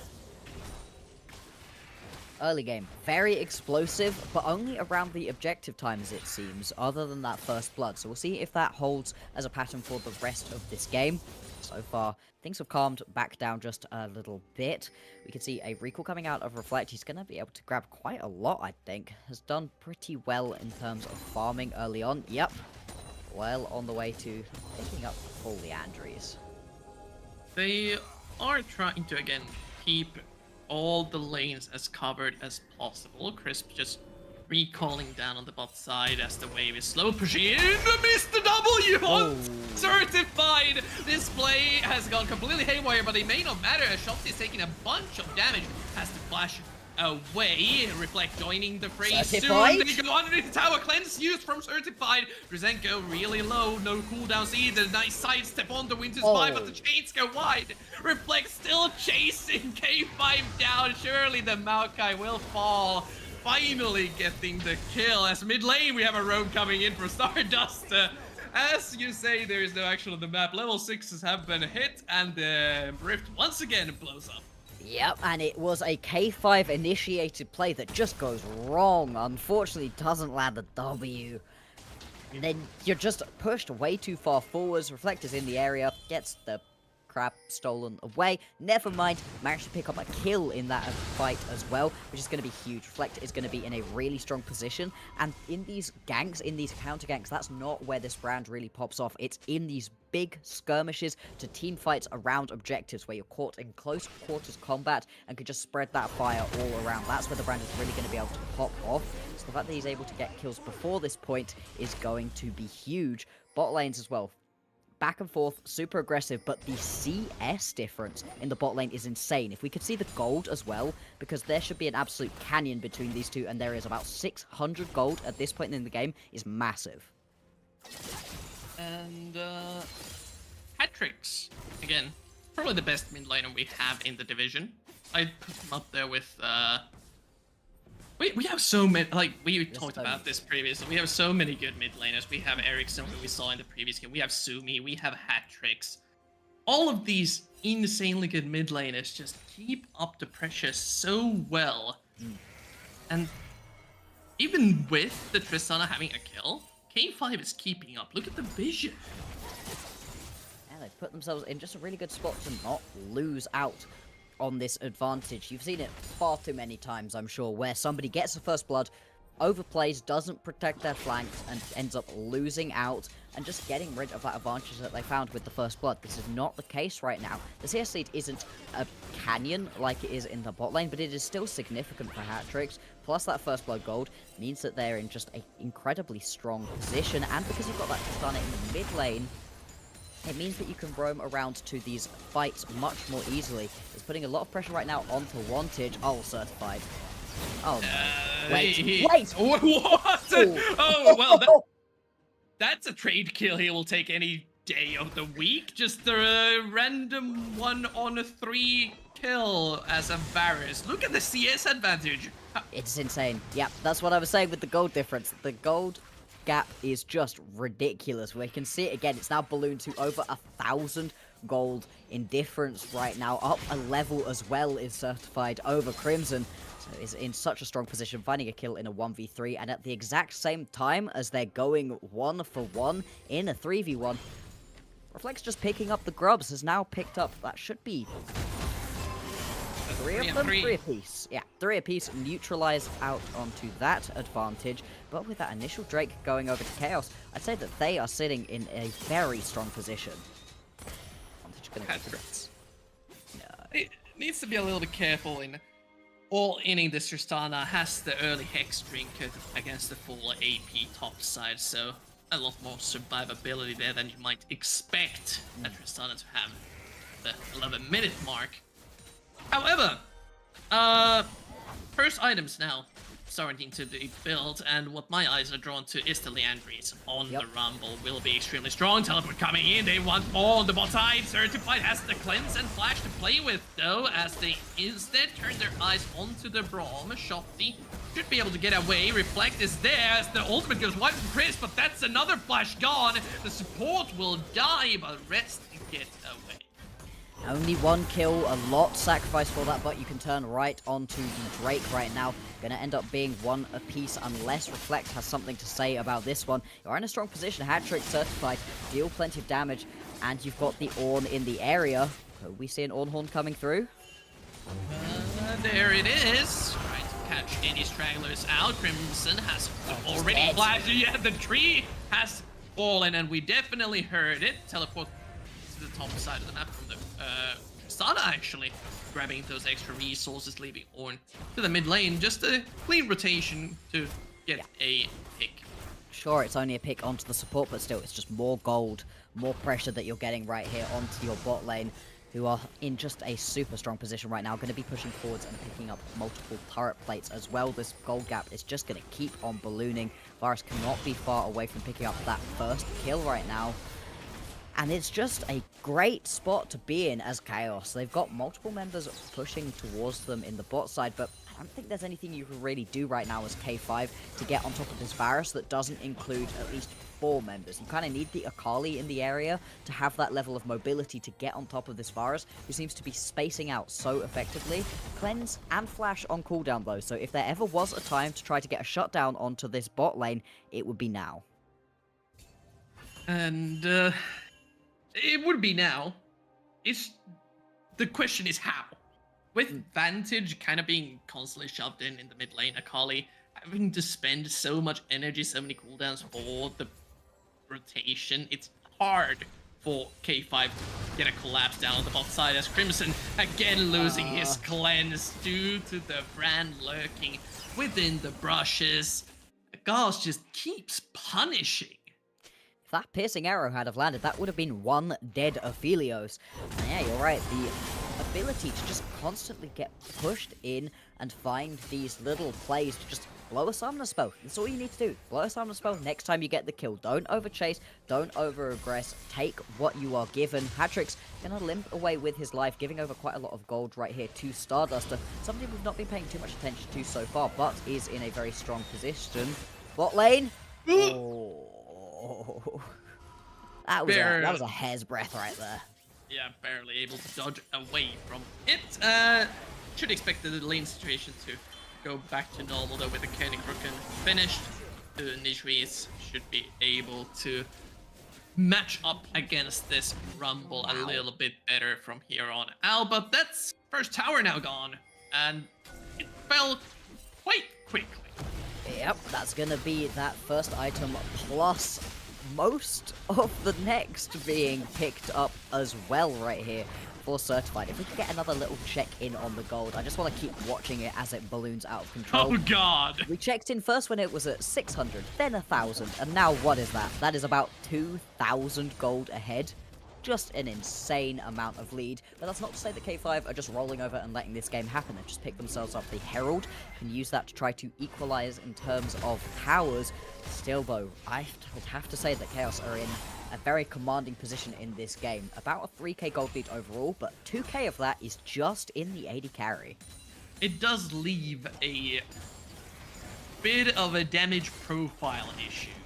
K5 though, having their AD carry be this far behind with a full AP team composition otherwise, so taking down this Tristana, this Ornn will be a huge problem when it comes to those 5-on-5 team fights if they cannot get Crimson into the game. No, you need to get Crimson back into this one, but you're not out of it at any point as an Aphelios. All it takes is a couple of kills during a scrap, getting that next item. It's 2 to 3 where Aphelios really comes online. The spike is just a little bit earlier on right here for Chaos. 2 items is where the Varus was really coming online. Tristana, 2 to 3 again, but you've got that insurance through the Varus, and this composition overall just feels like it's in a really good position right now for Chaos. They've not got any objectives to play around quite yet. The Drake is on its way. See multiple members hovering around. Ninja does have the teleport in the top lane, so can join onto this one. It looks like Wantage is going to base, does have TP to rejoin if something explosive happens. They don't really have a way to siege this middle out of down though. Even though they have a ranged engage options like the Varus, like the Brand, they need the Ornn to force the issue. And well, while Ornn is happy to take a free tower up top side, the rest of the team is stranded, just securing themselves the resources that they try to find. Rumble forced to flash away, a bit of a pincer maneuver. They try to turn it with the Maokai ultimate, but no follow-up coming in. And teleport from Nishris, they can now set up for the dragon. It's a 5-on-5, but no ultimates for Stardust and Drizenko if they want to try and fight this out, pulled away from the pit. This is incredibly risky from the blue side team, but they may just have to go for it. Chains land, Maokai will lose a huge chunk. There's the Ornn ultimate, and they try to punish, secure the dragon, and here's the Wombo combos flying in. Crisp is already dead. Oh, wow. Zenko in the back lines, falling, hat tricks, and Certified random running a train onto K5, securing the ace. That's a huge fight right there, and I just don't know why K5 went for that one. They'd missed out on their huge team fights ultimate in the Nature's Grasp and the Equalizer. They still try for it and end up getting aced. Drake goes over to Chaos as well, and this game that was already in their favor has just exploded out of control. And this is the power that a Brand can have in an early game team fight when you have the follow-up CC from Braum, Varus, and Ornn. That team fight was just out of control. They couldn't move in due to the explosions and knockups everywhere. And K5 just really disrespecting the strength of cards. Just stepping up in a situation where they had no right to. I think that's something that you get during the early stages of the season, is teams limit testing a little bit, not necessarily understanding the bounds of their compositions. We're also right at the beginning of a brand new patch, but still, I feel like almost anybody can look objectively from their position behind the screen and say, hey, when you have the Equalizer and the Nature's Grasp missing, this isn't necessarily going to be a good team fight for us. Still though, we come out of that team fight, 2 items completed on the Brand. Nearly 2 items completed on this Tristana and 2 fully done for this Varus. The amount of damage that you can just pump through right now as Chaos is absolutely insane, and the tanks are just not up to it right now. For K5, the best you've got is the Sejuani, and that's one completed armor item. What do you do about the Brand, who can just burn you down with the Leandries, and you can't even move because there's a Rylai's? It is a struggle. Like this top lane fight, Stardust is just emergency burning his ultimate. They are in a 1 versus 2, though Vantage could get a huge shutdown. He's 700 Huge. gold to the Akali, but the rest of Chaos are looking for revenge. Chains no. don't find their target, but stunned up and killed. Vantage eventually falls, and now K5 are left to defend with just a weak Aphelios and the front line. Miniwave quite far away though, and Baron not on the table for another good 30 seconds. Not quite going to be able to go for this Baron once it is spawned and available, though. Going to be able to shred through it incredibly quickly with that double AD. Plus the Brand just going to be burning through that one. And I'd like, just quickly, to highlight the fact that this Braum has actually been really effective. We've been seeing Enchanter supports way more often. There's Engage going in. Oh boy. This is a fight underneath the tower. Ornn already taken down, shut down both Crimson. Correct target, another kill going over. The Aphelios, a huge influx of gold. Vantage has made it back on the flank, fighting his way onto Certified. Random flash forward from Crimson, finds the root, finds the shutdown, and all of the sudden K5 find the reverse. Almost ace.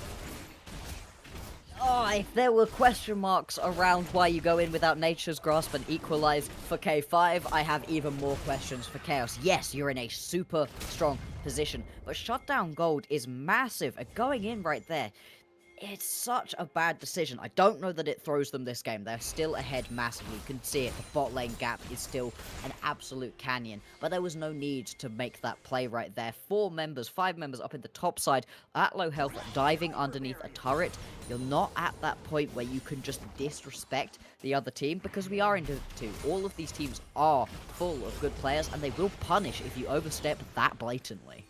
Once his Infinity Edge is ready for Crimson, the damage profile suddenly will be fixed. As you said, 2 or 3 items is where this Aphelios will start to actually hurt and be a pain for the front line of Chaos. And it's coming in close. Yeah. 40 seconds for the Dragon. Crimson may have time to find a reset here. Yeah, there is that potentiality. You need to be careful, just respectful as Chaos. You're still in a strong position to push forwards, try to find these engages and plays, but don't disrespect your opponents. Don't step up underneath their tier 2 and just stand there saying, "And what?" because the answer was, you're gonna get yourself delayed aced. Teleport coming in right now. There is a lot of vision around the Baron 4K5, but it looks like Chaos just want to step up, go in. They are not scared. Injury is still looking for the flank. They're kind of cutting K5 off of defending their tower. Knockup misses off the Crimson and pulls the flash. Nice equalizer on the floor. They're all stuck. They are being eliminated one by one, reflecting the front line. Will fall. Double kill to the Rumble. And K5 fighting back against the Chaos Force. Oh, the disrespect strikes again. Chaos are beginning to throw this game, and K5 doing an admirable job right now of catching it as... What on earth? Was that Hatrix going for an Insect, I think, instead selling out his own AD carry somehow in the situation? The game has been paused, or not. We're unsure what is going on. Probably come back to us.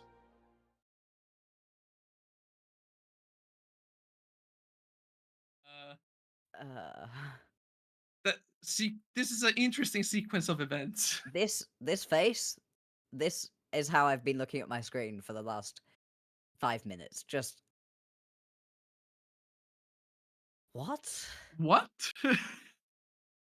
I know this is Div 2, and we have some interesting games sometimes, but I was not expecting, on my bingo card of today, wasn't Chaos managing to put themselves in a position where they should have just cakewalked the game and throwing it in 2 plays. It's Disrespect. That was straight disrespect right there. That was saying, hey, we're really strong. We could just step up, walk forwards. It was something I was praising the team for being respectful during the early game, but all of a sudden, just stupid play top, and then again, just bad plays, and Chaos will know this. Even with that pause right there, they're going to have had a second to breathe, and they will know that that was dumb. And as we get the game back rolling, this is a free dragon now for K5. And what originally was, I think, around an 8k gold lead or something like that has been reduced to 3 with key power spikes for most members of K5. All of a sudden, we're back to pretty much even ground. Yep. Felios basing right now gonna have completed that IH2 longswords as well. You could see the worth of shutdown gold, and all of a sudden there's no shutdowns remaining on Chaos. You've got a couple mid and bot lane 4k5. They put themselves in a position where actually you can step up now. You can be pretty aggressive, crisp in that last team fight. Managed to find a brilliant sedge ult into the backline to just lock people up. And you don't get to play disrespectful with the composition this squishy. Other than your Brom and your Ornn, your main carries are incredibly easy to kill, and there's a Akali on the other team. Wantage is a great player, knows when they can push their limits, and was getting into the backline really effectively 2 fights in a row.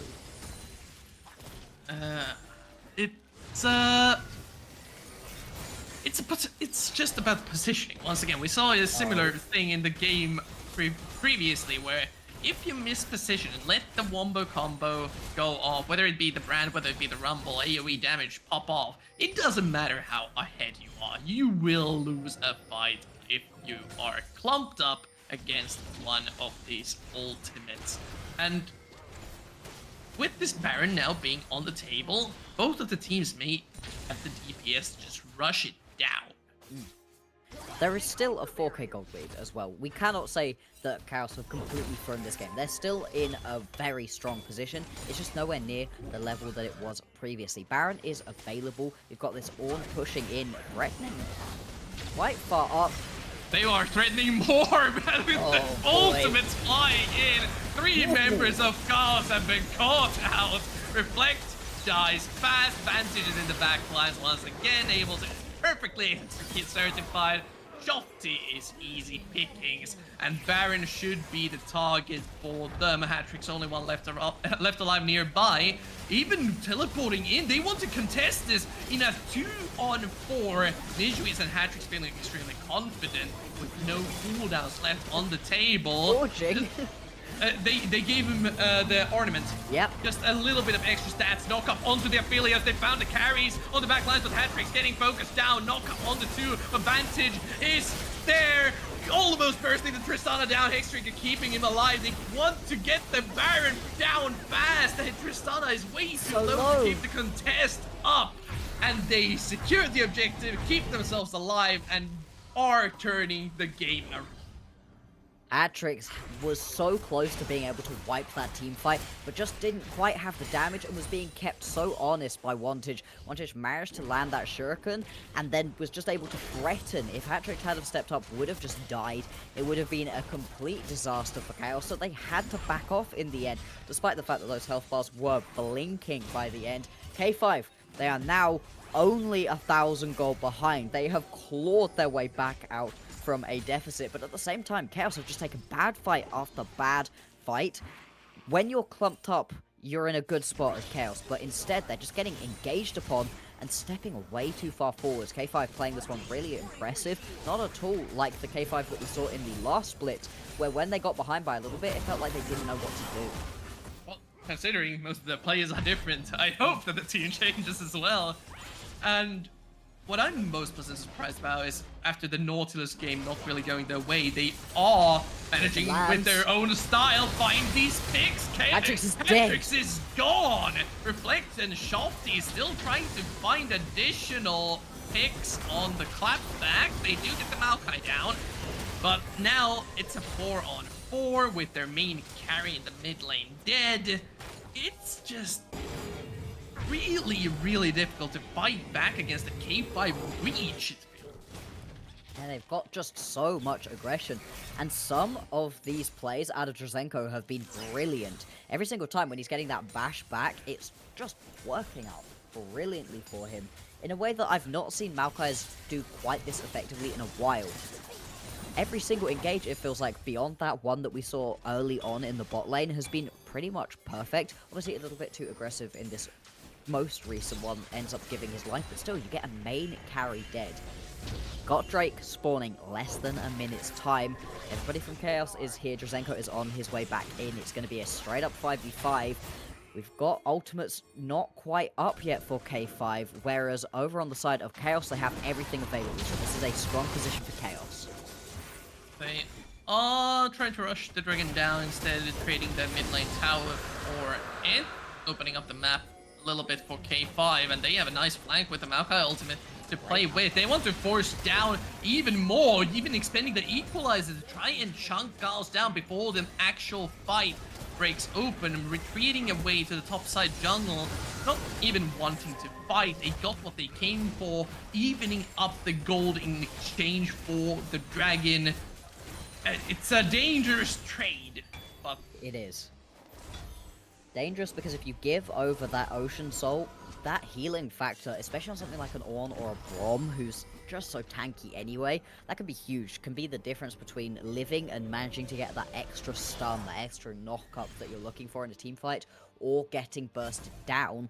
At the same time though, K5 picking up that mid lane turret means that they have equalized the gold. We are now back to dead even. This game, which was feeling so one-sided for Chaos, has exploded wide open, and at this point, I don't know which way I'm favoring. Ophelio's so good in the late game, so is a Tristana, though. You've got the ornaments out of this Ornn as well. It's all going to come down to execution, I have to feel. If you can land that amazing equalizer again that Starduster has done for the past couple, then you can set yourself up for success. key member against all odds to watch is Crimson on K5.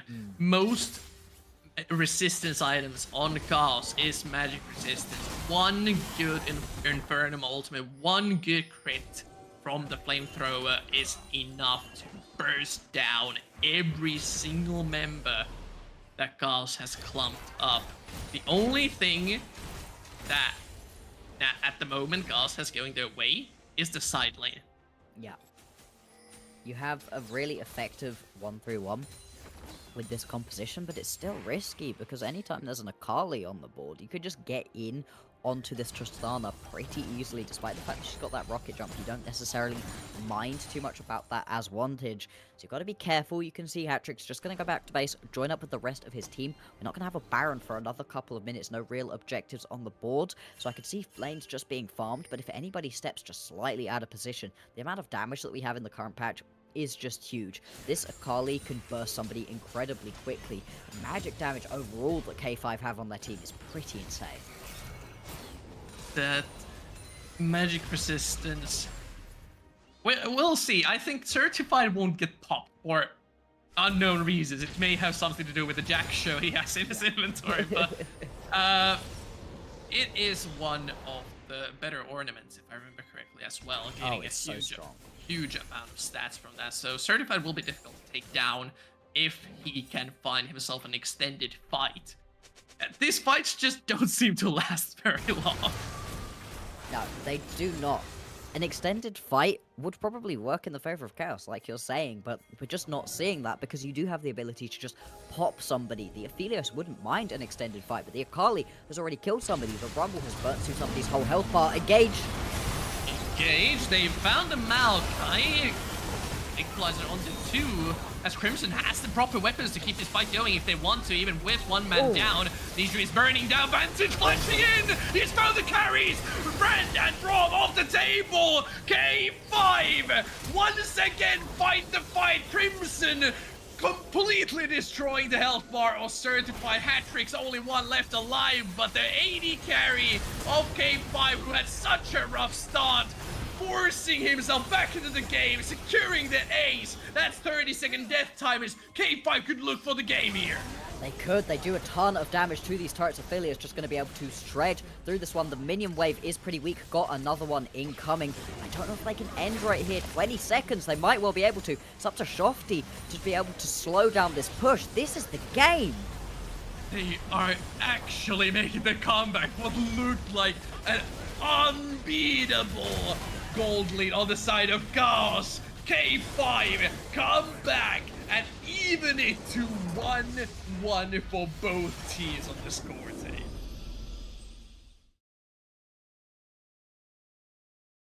There are Whoa. games that teams win, and there are games that teams lose.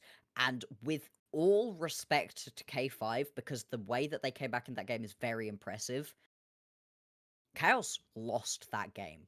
They had everything in their hands. It's not like they had a brilliant early game composition that they just couldn't close with, but they were going to get outscaled anyway. They had enough scaling to keep up, but they were cocky. They stepped up in situations where they just shouldn't have done. They lost a big fight top lane that they had no right to be in. They lost a big fight mid lane they had no right to be in.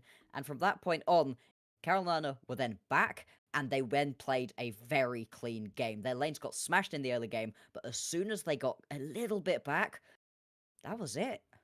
But what I want to give props for is the brilliant execution that K5 had in this combat. The team fights to punish the mistakes from Gauss were immaculate. The Rumble equalizer onto So the good. full team in the mid lane, absolutely beautiful. After the rough early game, Crimson coming back with the Aphelios, playing the fight up to a T, and they just figured out, hey, we can actually win this game, and punished perfectly. So impressive. I'm really impressed with Carolina. Some teams, when they get that far behind, just collapse. They did not. They found their plays. And sure, I'm putting a lot of blame right now on Chaos. In part, that's because I think they're a really good squad and they know better. They're going to look back at this one and be absolutely face planting. You know, they know what they've done wrong, and I believe in Chaos to be able to come back from this one. But I'm so impressed with Carol and Erna for keeping their heads and being in a position where the second that there was an overstep, they punished so effectively. But with that, we will be taking a short break to set up the interview. Crimson will be joining us after that comeback. We'll get to hear from him how it felt to play. We'll be right back.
Hello and welcome back. We have Crimson from K5 joining us after that massive comeback game. Congratulations on the first win of the Thank you. season. Means a lot. And yeah, let's just kick it right off. We on the Cassidus completely thought that the 8K plus gold lead was uncomebackable. How was the team able to pull that together and make such an insane comeback? I think first of all, we have a new staff member, the coach guy. We have a coach now that is really good with draft, and I think the draft was pretty much comfort, so we know what to go from there as champion wise. We had a bit of unfortunate event that led to CS lead between me and Varus getting a bit bigger and bigger, and every time we tried to do answer to fix the waves, and it just kept getting worse, and we were in a really bad position, and it seemed like we kind of like we didn't really lose hope, but we felt like it was more harder for battle. And we had like a play in top lane. I think we had like a really great fight, and we kept on pushing, and we got really motivated. And I think it was a nice team spirit, and I think we kept each other going and corrected each other. I mean, alongside that, can you give us a little look into comms? Obviously, don't give everything away, but who is it that's shot calling on the team? Who is it that was, keeping everybody together? Was there somebody saying, "Hey, we're fine, we can pull this one back"? What's the communication like in the team? I think we had a lot of great a dynamic. I think it changes a bit from what type of play we were doing. I think if you guys can remember the game, we had like a time where we broke mid tower in a tower mid. We had a Maokai, for example, delaying them all. We had an equalizer on top of that, which was really coordinated by our support, and we had our mid laner Vantage. He was really good with being like calm and collected and saying how we should kind of exit the play and how we should like move on from this to another thing, like for what we should bring out as like an exit resource, like taking camps, clearing vision, and yeah, etc. Yeah, I mean, it looked really clean from where we were sat. On a slightly different path, I've been asking as many different players as I can at the moment. How do you feel about AD carry at the moment? How's your role feeling? Do you think you're in a good spot, bad spot? What would you like to change? I, if I were to say like AD carries, like they get a lot of attention, and people call them often crybabies, and there's a good reason for that. If you're playing like AD carry and just handshaking bot lane in like a Lulu Aphelios into Seri Yuumi matchup, just sitting there bot and not doing much, and then you go out of lane and you meet like a K'Sante that has 400 armor and just like sends you to Narnia. I think that's a really bad feeling, I would say. But I must say that I do enjoy being like play around, and if we can if like a small thing that you can like get an advantage on, like for example managing the wave properly and getting, for example, a slow push and then getting into a dive, be like getting ahead of enemy team, you can really excel from the AD carry role, and it can mean a lot on the game. But it could also be the feeling of not having too much impact if your team are not willing to play around you. You're not going to be the important piece. It's like AD carry is a really broken role in itself, but if you get fed, that's not always up to you. I think that's the first opinion on AD carry recently that hasn't mentioned the red side tower try brush dive thing. Yeah. Yeah, but but yeah, it as you say, AD carry is such a super strong role if you play around it properly. And you guys definitely got you back into the game after the huge CS deficit. Last yeah. but not least, we already talked about this in the previous game with Ericsson, who came to the interview. There's a ton of really strong players, especially in the AD carry and mid lane roles. Even in this game, we had MKL and Hatrix up against you. As a more of a newcomer into the NLC scene, how does it feel to be able to match up against these insanely good players? So a concept that I took from Viger V2. I don't really like pay attention to all of his content, but some of his coaching is really good. And he has this advice for when he sees people use like overlays to use like Professor and just like constantly give yourself this feedback of looking at players and like admiring them. And even though you say to yourself, we're still playing in the same game, we're in the same like tournaments, we get the same reasons. We're like we both got here, but it kind of the subconsciousness will really like start tweaking a bit. Like it will like almost like be like uneven. You should like really try to like think about the game as if they make a mistake, they make a mistake regardless of who they are as a player. If they ending up like messing up the wave state and you can punish it, It doesn't matter if it's Gumiyushi or like if it's an Iron player. The thing is, the reason why you gotta like think that if Gumiyushi, you know, like messed up the wave, it might be a reason for it. But if Iron player messed up the wave, they might just do a blunder. And I think that's the important part to recognize, that it's still the same game, no matter what the players are. But you should always keep in mind that they might do this for a set of reasons. So try to not be too intimidated and still play the same game as it's always been. What we can get out of this interview is mental strength is clearly K5's strongest suit coming into this season. Thank you so much for joining us for the interview. We will head to a short break. Thank you for having and me. swap of casters until we have the final game at the evening.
Ladies and gentlemen, welcome back to NLC Division 2. My name is Cow, for once in front of the camera, and with me today I have Zika. How are you doing today? I'm doing well. I'm doing pretty good. How you doing? I'm doing great. I mean, great sitting here, just being able to cast. Been a while since I've casted, actually, and not just done production, so got my hands free, got my mouth open, and ready to see some banger games. It should be a pretty banger game indeed. Unique up against Fourth Wall. I don't know too much about these rosters myself, but there are two players whose eyes I'm definitely on one on either side. The first being Warrior. Now, Warrior, Chinese superstar playing from China. I'm curious to see how that goes, because I can't imagine the ping will be nice. Yeah, I see. See ping definitely being an issue, and we'll have to see if the champ pool maybe reflects that. I know, maybe there's some point and click champions you maybe could play. One maybe with a tree or something. I don't know. Then the other player we kind of talked a little bit about. I think we're going for the same one here. Synapse. Yes, Synapse. I have worked with Synapse in the past, back in UKL 2021. Very good individual player, can play a variety of different styles, really gives flexibility to any team that he's on. So I'm definitely excited to see how this goes. Yeah, we'll have to see. And we're already starting to see a couple of bans coming out as well here. We have Draven being banned, Varus and LeBlanc. We saw LeBlanc early in the day with the AD LeBlanc already being still here and still being as obnoxious as possible. It was a sad day when I said that. I'd rather see LeBlanc one-shot me than do DPS damage to me. And Azir being banned as well. Azir also a very strong pick at the moment with the changes to soldiers to proc on hit effects. Nash's and Lich Bane very, very strong on this champion. Half your health is gone in 1Q if you're not careful. Lucian being taken away as well, another one of these very strong early game picks that has that flexibility, kind of like the Tristana we saw Hatrix pilot in that last game. Interested to see what this last ban of the first phase will be before we head into the first three picks for either side. It's going to be the Nocturne. Maybe. I mean, Nocturne is going to be getting banned as well. So one of the reasons Nocturne is being banned as well, just global ultimates and has been very present recently. And we do see an Orianna pick in the first spot here. So that already opens up a lot of options here for the mid lane of Unique. Yeah, it definitely opens up a hell of a lot of options in this situation. I'm just going to see Ashe Zinzao locked on the other side. Zinzao, one of the best junglers on this patch, one of the best users at abusing the Titanic Hydra Sundered Sky first two items. And that's the tree. And there's the tree, and that's going to be... We did see Maokai being on the support, but I mean, just a little bit on Warrior's champ pool and also just the ping, as we mentioned. I'm expecting that to be in the jungle. It's quite an easy champion to play on high ping. So we'll have to see. I mean, Ashe, not that easy to play on high ping, and we do have an Aphelios that's going to be paired against that Ashe in the bot lane. So I'm kind of expecting a mid lane to actually be picked here from Unique. I think that personally that would be a nice choice. As much as I hate to say it, maybe Corki is a good option here against the Orianna. It would make sense to go something like Corki Syndra here. You already see the enemy mid laner. You can... Okay, or we just Orn it. Synapse Orn duty. Orn duty. Yeah, how was Orn for Synapse back when you guys worked together? Pretty good. So I had the luxury of playing with three very strong lanes, so we could draft pretty much whatever we wanted and have it work in some capacity. The Ornn was not really something we pulled out a lot, but Ornn not a very difficult champion, and I have seen Synapse's Ornn in the UKEL split just gone, where he was playing, and it is pretty solid, pretty good ults, generally pretty safe in lane, but Synapse is known for pulling the weirdest lane kills out that nobody ever expects. So if it's a good matchup for the Ornn, maybe we see a solo kill as Victor's Shen is banned away. Victor, a bit of a weak side player, is a bit of a Shen enjoyer. We'll have to see what they match now that Shen is taken away. Jax, the other pick taken off the board. Yeah, so that kind of does leave a couple of options, right? Gnar still, in my opinion, an okay top laner to... You could pick that against the Ornn. I mean, solo lane, it's not the funnest part, but at least you're able to match the team fighting. Oh, Surely not. Yes. You've got no AP. No, yeah. You've got no AP. I mean, Twisted Fate is solid, and it can still be ADTF with the buffs. I was about to say, that still could be an AD mid laner.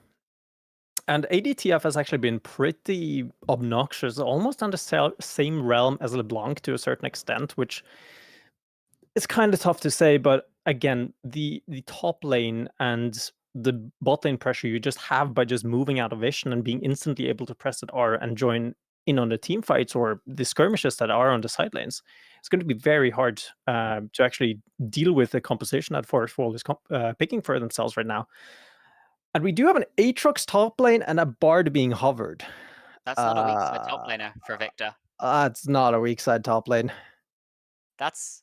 Are we seeing the Victor strong side? Is that what we're seeing this game? That's something we don't ever see. This is peculiar. So, I mean, Nautilus being paired with the Aphelios makes a lot of sense against the Ashe as well. Immobile indeed. So what we'll have to see. Ashe, Renata, a good choice here, I think, is able to disengage a little bit away from that Nautilus as well. And a hostile takeover could be pretty damn brutal and is a great disengage tool because of the Maokai wants to be fighting in those choke points, and Renata does so too. So who pulls the trigger first is kind of the one who loses, it feels like a little bit. Yeah, I mean, the Nature's Grasp does make playing fights a lot harder, but it's not going to matter because as soon as you see that Nature's Grasp coming at you, you can press the hostile takeover. Sure, Nature's Grasp isn't committal. It's a very non-committal ability, but so is hostile takeover. If you're just trading those ults for a way to stop a fight from happening, neither team is complaining.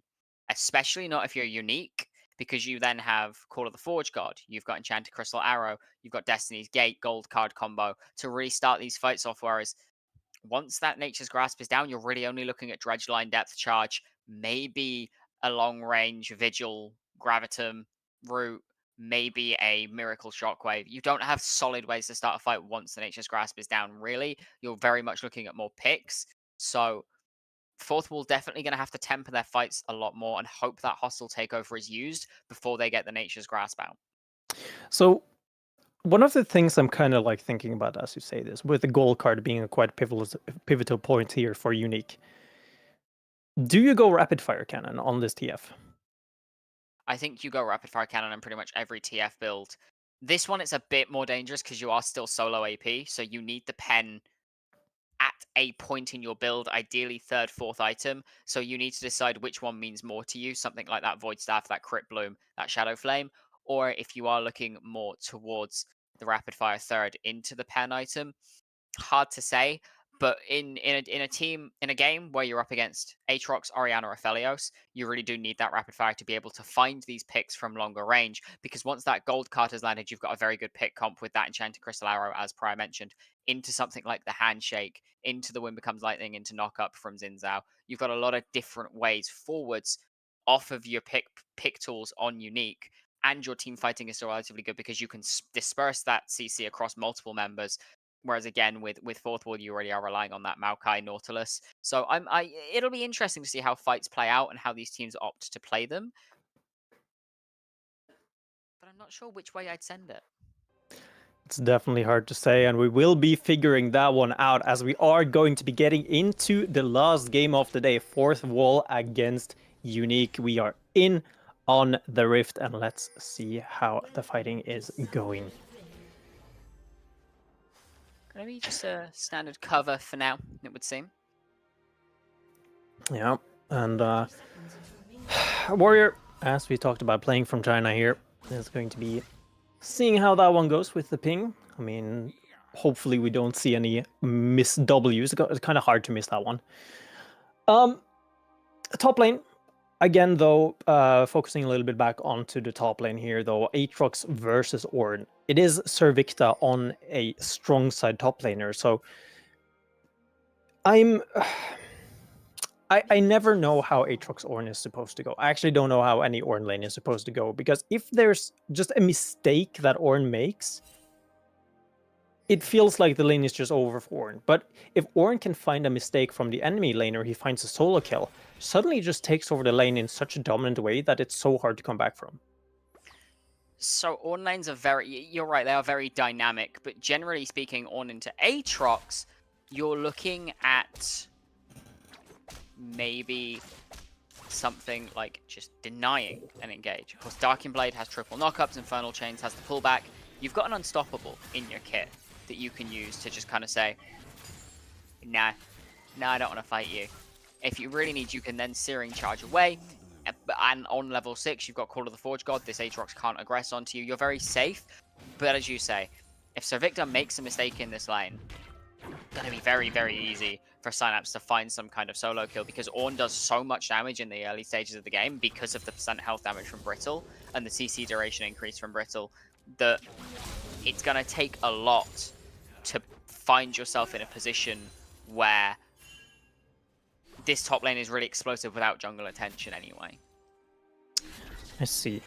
So, two things I do want to point out though, is Warrior is sitting on that face rush, which doesn't make a lot of sense when you think about it, just like a little bit of a short term, right? It's the face rush, get onto the Ashe, get sped up, get slowed down, but get sped up enough so you can actually get behind her and still have a decent engagement off back, right? And this TF with First Strike is not something I actually would have thought we would ever see. Basically because the reason that it just doesn't feel like you have that big instant damage, it feels like, and you're more sustained damage than anything. So I would have liked to see it electrocute, but this is my mind from like Thunderlord's meta back in the day, but that's when I played TF Lost. So the First Strike is pretty good because you're already getting gold from killing minions, right, with loaded die. If you can also get good trades, if you tag someone with wild cards, if you find a good gold card in the middle of nowhere, you're going to be finding yourself in a very, very good position to get a lot more gold off of this First Strike.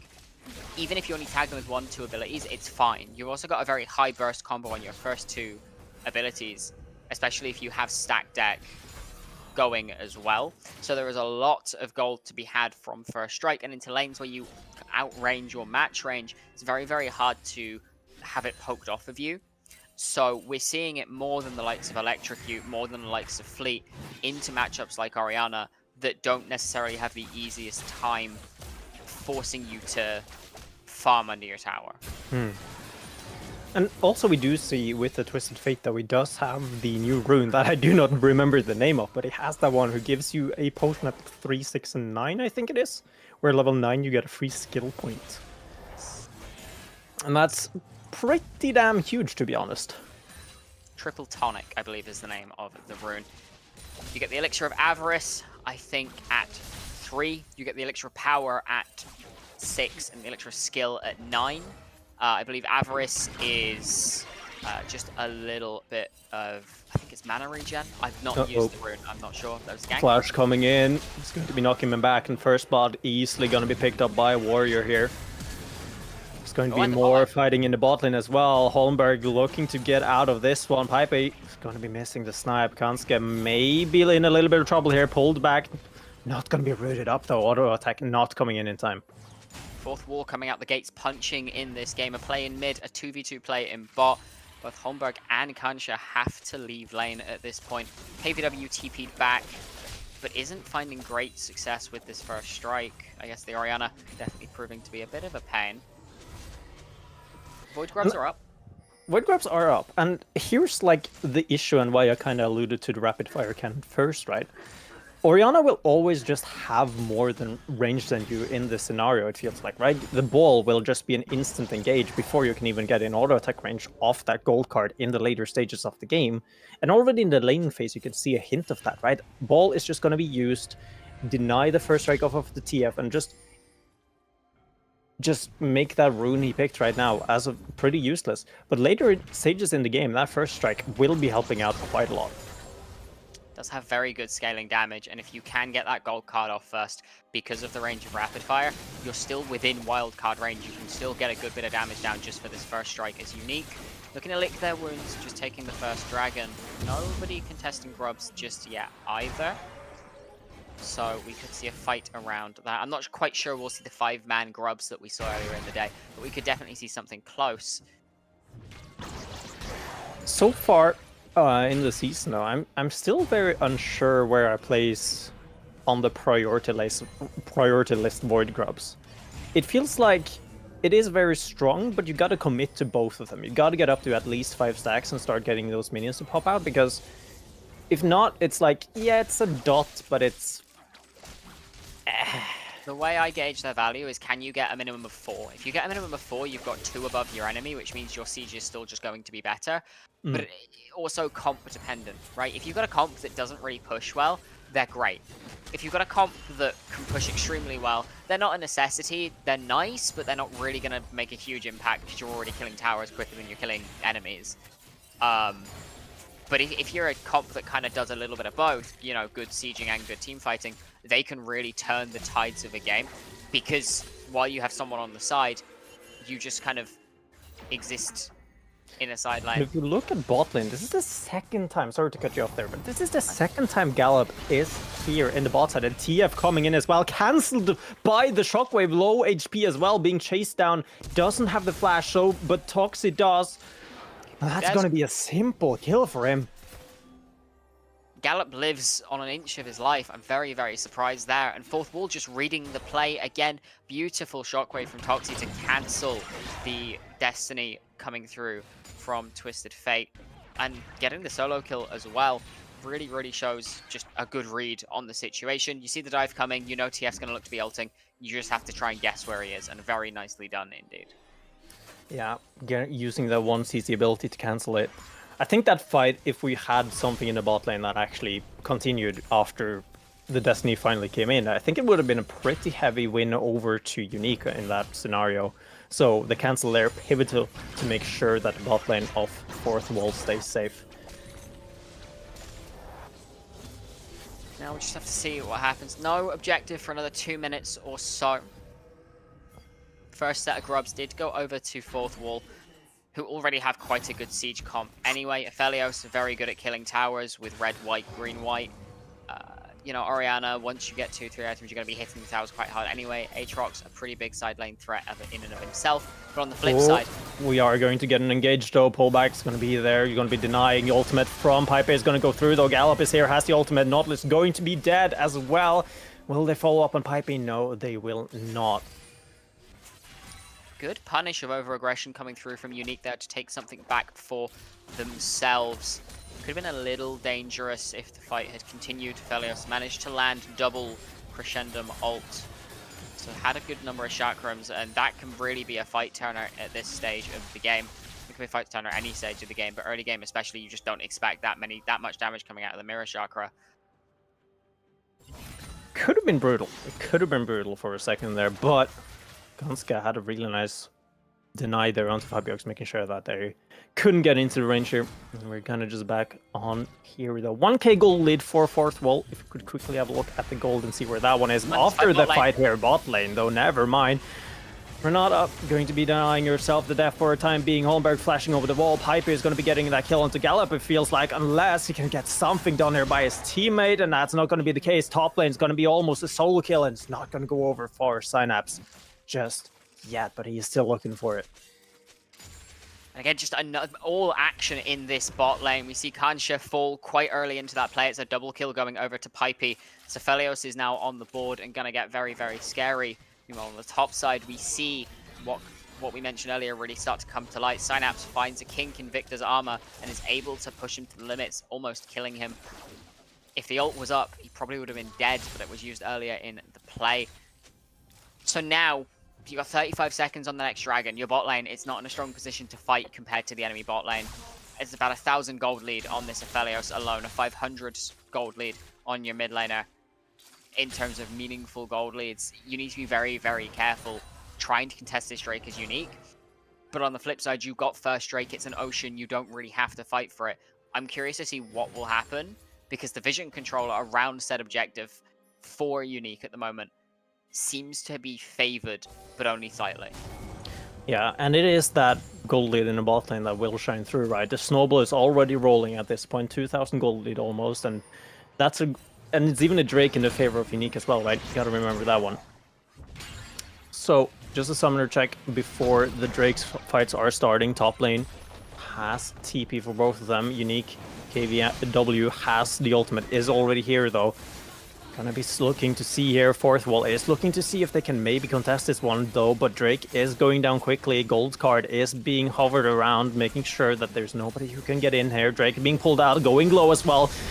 Nature's Grasp is going to be used here. Ultimate is going to be great as well. The Warrior looking to see if he can do something here, though. Pipe joining in on the fight just a little bit too late here, it feels like, as Gallop is on the front line, making sure he's getting all of the kills. Gallop getting more and more kills. A double kill for him. Destiny is going to be used to make sure that they get more than they can manage, because right now Holmberg taking low. Pipe looking to salvage what is left as a triple kill comes through, and KVW looks like he is dead, as Fabiox is going to be joining in on the party soon. Sniper is going to be missing here, looking to maybe get an execute, if anything. Could Still happen. on the run. I mean, full Kraken Slayer from this Aphelios, really proving that it has what it takes to win a fight, even when the fight starts in an suboptimal situation. I mean, Holmberg getting Warrior, but it doesn't matter when Pipey shows up and just starts killing the Krakens. Well, I mean, there were no Krakens to kill. It's measly players. They're gonna fall very, very quickly to a Kraken Slayer at this stage in the game. 5-0 now for this Aphelios. Terrifying coming into the next stage of this game. And those voice grubs we were talking about, double of them is going to be picked up. Yes, Drake did go over to Unique, but 6 grubs. I would have been on the side of fourth wall in that trade, to be honest. Yeah, I would have been happy to be fourth wall. I mean, I'm an Aphelios player, so I would have been the Aphelios. I'm very happy to be in that situation. But, you know, even happier knowing that we get all 6 grubs. And, you know, this Aphelios and Oriana, who are already really, really strong, are just going to start to kill these towers so damn fast. And as a quick note as well, Rod of Ages has come through. And we are going to be seeing at 23 minutes roughly that 10 stacks are going to be shining through as well, giving him that extra skill point. So at what, level 15 he will have level 17 spells? Something like that? No, because so they got rid of that from Rod of Ages. Oh, they did? Okay, that Yes, shows how much I've been keeping up. Which, Alright, okay. thankfully, otherwise it would be the most broken mage item in the game. That's fair enough. I didn't read see the patch elixir. I didn't see the elixir come through either, so we'll hope that that was used and not sold. Fingers crossed. I think it's like the same as Kleptomancy, right? Back in the day, where it's like, yeah, you can sell it, but you get like 10 gold for it. So I think so. good job.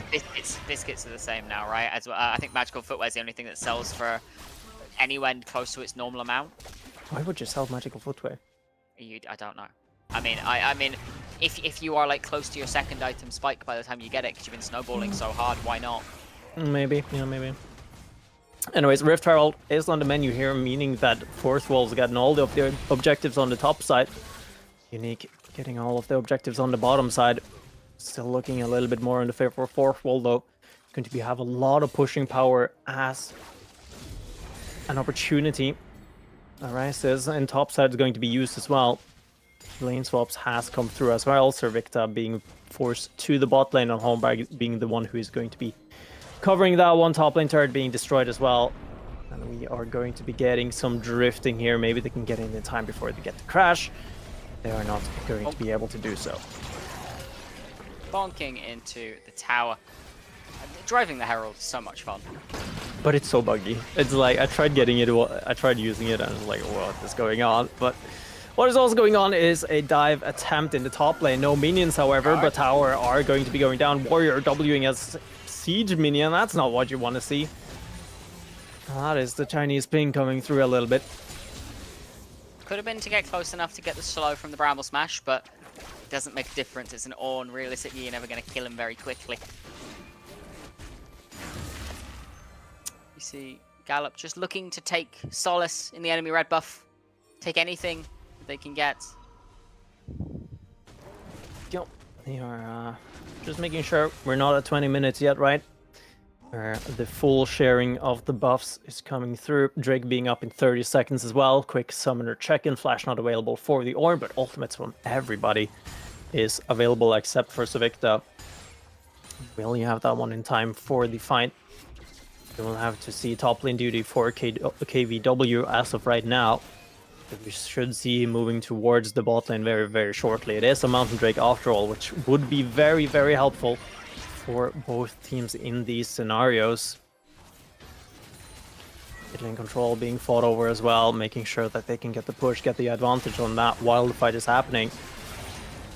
Look at the positioning from Unique. It's so passive. Fourth wall. They're just chilling. They're making sure, and they know that this is what is up. As right now, the engage is going to be happening here as well. Servicta going in on the backside, being Berserk flashed forward though. Gallop still tanking up a lot of damage.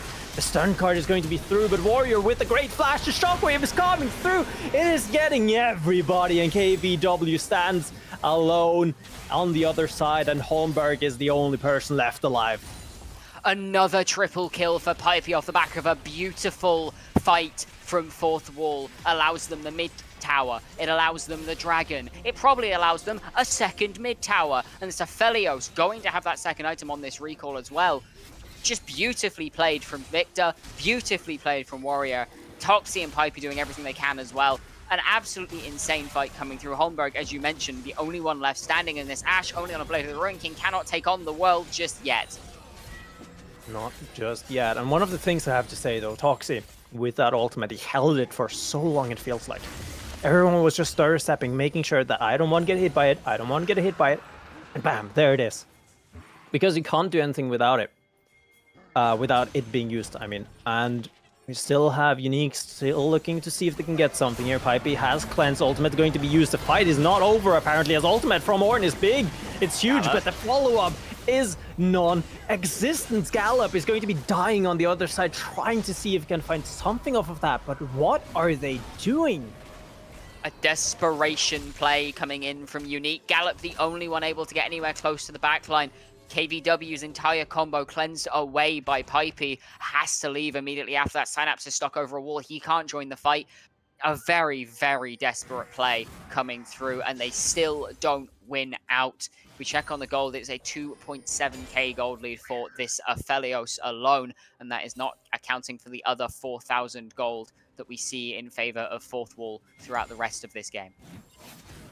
And we're starting at the point where this Aphelios is just flying away from the rest of the team. It is from away the rest of the game, it feels like, actually. It's pretty brutal. It's going to be very tough to try to deal with this one, as Fourth Wall's team fighting has been beautiful so far in this game. Just the peel, the positioning has been great. And we're now having to be in a little bit of a tough position, right? Fourth Wall composition, not the best to push, but with those 6 Void Grubs that they do have, the pushing power still is great. Yes, their pushing power is absolutely insane. As you can see, Victor just wailing on that bot lane tower. Does take it down eventually, but what makes it even better is this TF, who's going to sit in a side lane for most of the game, can't get enough damage down on these towers quick enough to make it worthwhile. Sure, they get the objective bounty there, but it took a good couple of minutes just to knock that tower down, compared to if Aphelios or Orianna walk up to a tower at this point in this game, they're just going to fall very, very quickly. And we're at the point where Rapid Fire, if he is going to be doing these kind of split push job that, you know, usually isn't reserved for a TF, but a Rapid Fire with that attack speed stat that you do get from it, and, well, to a certain extent the crit, is going to be very helpful in these split pushing situations, right? He is probably going to be going for Lich Bane at some point, it feels like, and at that point, if you know, if you have Rapid Fire auto attack enhancer plus auto attack speed, it's a great split pushing tool, but it's not a good match against his Aatrox. No, definitely going to have a difficult time in this game specifically. Baron is now on the cards. Fourth Wall can pretty much start this whenever they want, as long as Aphelios is on the right guns for it. I mean, this champion's so obscenely strong in this situation. 2 items already completed, with what you assume to be a Bloodthirster close behind. I mean, I'm terrified to see just how this next team fight goes, because another bad team fight or two, and Unique are just going to be completely out of the game. You really think it's going to need 2 team fights? I think it might. I don't think there is enough pushing power just yet. Death timers aren't quite long enough to end the game on 1 more team fight.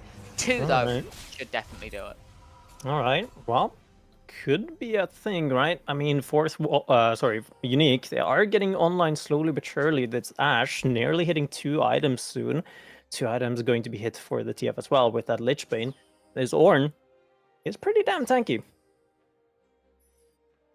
Pretty damn tanky indeed. Still only at 1 item, though. That Unspoken Parasite now completed as we get the first upgrade on next level. you have to imagine that goes towards this Ashe, right? I mean, I could see a world where it does go towards the Xin Zhao, but the issue with that is that he has a Titanic Hydra right now, and I wouldn't want to upgrade a tank item right now if I was this Ornn. Standard Hydra, when it gets completed, does have an upgrade, if that is the path that Gallop is going. But with a Corefield's Warhammer and a Cloth Armor, I think it's a Death Stance. It might be, which makes sense considering you just need to survive against this Aphelios, right? Orianna at this point in the game, you don't need to build MR just because she's not that ahead comparatively to the Aphelios.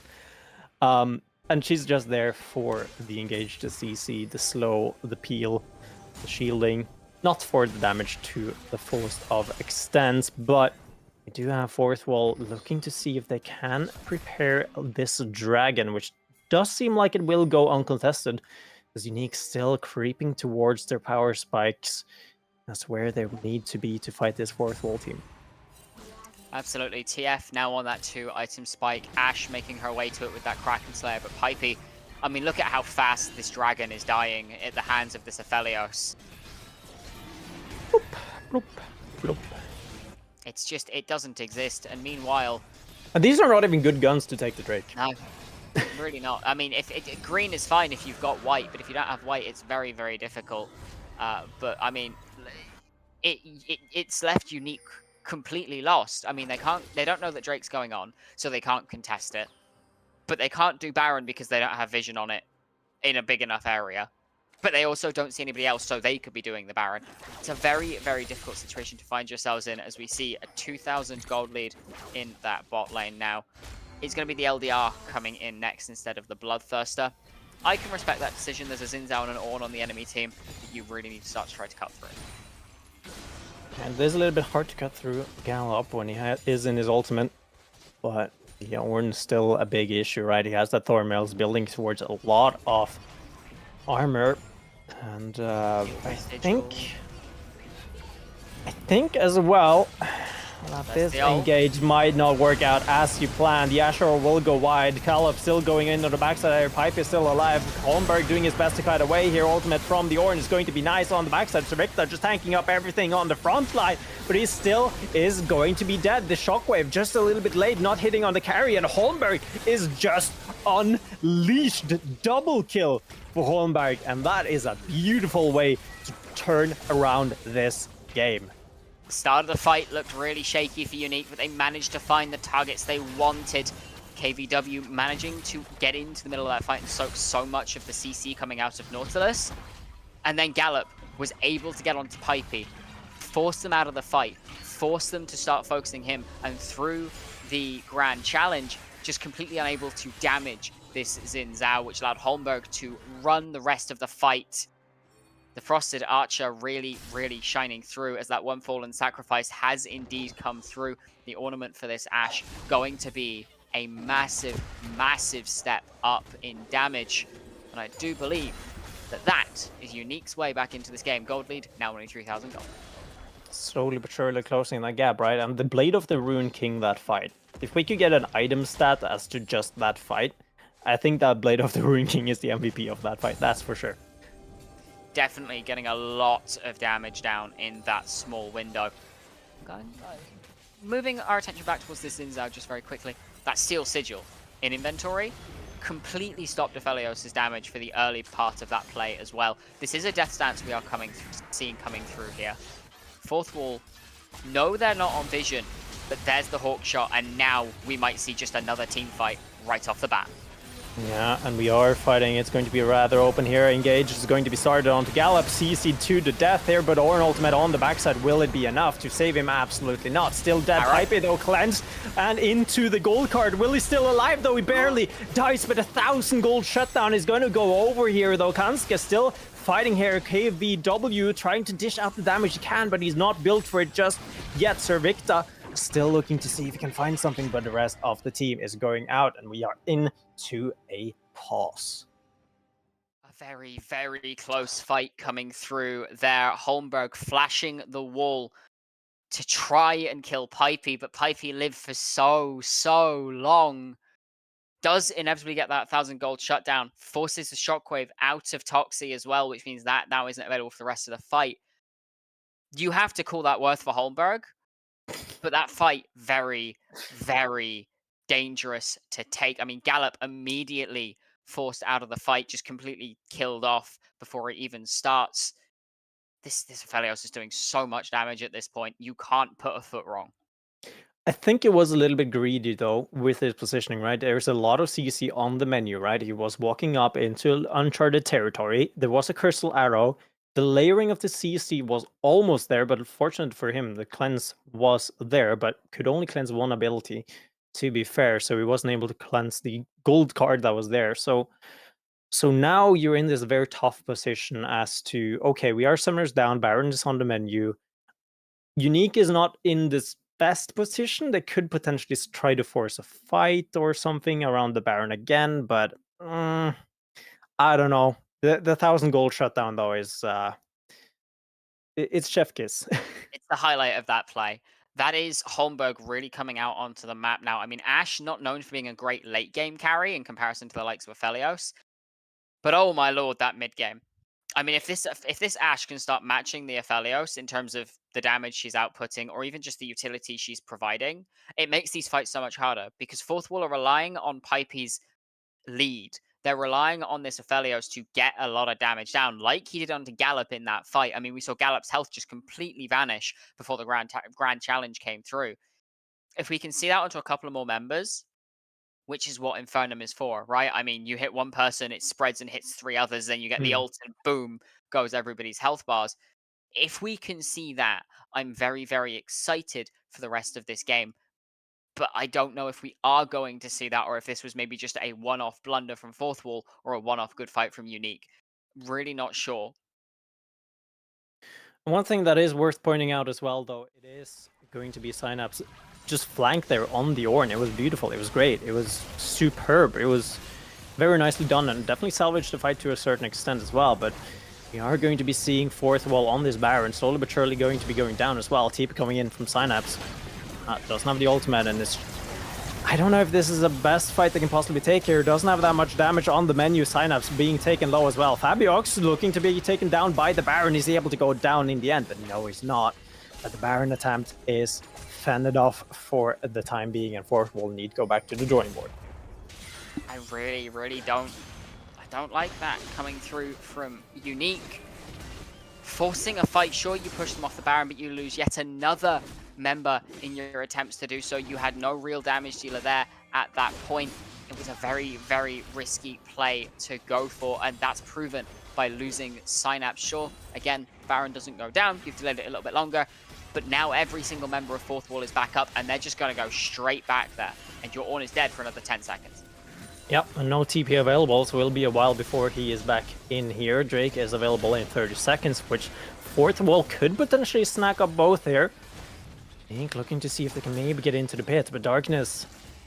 There's no Nocturne here, but Darkness still an option here. Ultimate on the side is going to be meaning that Holmberg is just out of position. The ultimate from the Renata is going to be there, but the follow-up damage is non-existent, and that one died already. TF, he used his ultimate, but where in the world did he go? He went straight for the mid lane, seeing if he can find something on the map. I don't know what happened to Holmberg there, just completely blown up before the fight starts, and now the Baron goes over to Fourth Wall for what is essentially free. This dragon will be picked up by Synapse and Kansha on the side, but they don't do it very fast. They do it pretty slow. I mean, Lichbane and Leandris is through now for KVW. I mean, Vision's not here, but Vision Cone's going to be used on this dragon. Thanks for the leash. TY for leash will take it from here. This is so tough, and it feels like all of that was just because they weren't fighting with their Ornn, they weren't fighting with the front side, and Holmberg just way out of position there in the side lane, or in the mid lane. Oh no. And dragon. Yeah. This Aphelios is going to be unkillable. Right, so where do we go from here if you're Unique? Get some kind of tank shred. onto your AD carry and play around this Ashe. She's got a lot of gold on her back. Your TF is really more utility than damage at this point. You have to be playing around this big carry in the bot lane. The only player who's realistically going to be able to match this Aphelios in any of the coming fights. That's going to be the case shortly as well. The coming fights are coming up for sure. Siege is on the way as we see Synapse once again trying to see if he can find a flank angle. Just demoted to the side lanes as well as KVW on the side lane string. If he can find something, has his ultimate. He's level 16.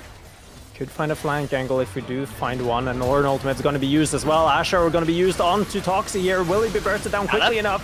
Gallop on the backside. Pipe is still under siege, but he is not being he is just unkillable at this point. Kanska just taken so low. The rest of the team, Servicta, just being on the front line, just taking everything. Triple kill from almost a quadra, but it's going to be the ace for Unique. Toxic being the only person going down. The death timers are 20 seconds long. That will just be the game for Fourth Wall. One fight that Unique looked like they could win. They found the angle onto Pipey. They got TF and Xin Zhao back there, and it didn't matter because in the end, the Aphelios is too strong and Fourth Wall take the game. That's just it. One fight that looked like they could turn it around wasn't enough for Unique, unfortunately, and well, that's gonna mean that one team goes 1-1, the other one goes 0-2. I mean, very well played from Fourth Wall, right? We said that maybe we were expecting Aatrox to be the strong side.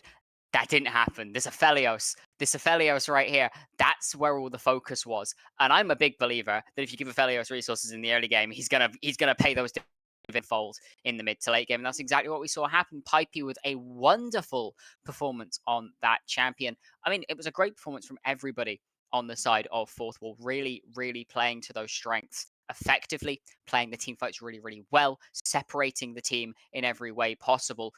It was just a good game from Fourth Wall.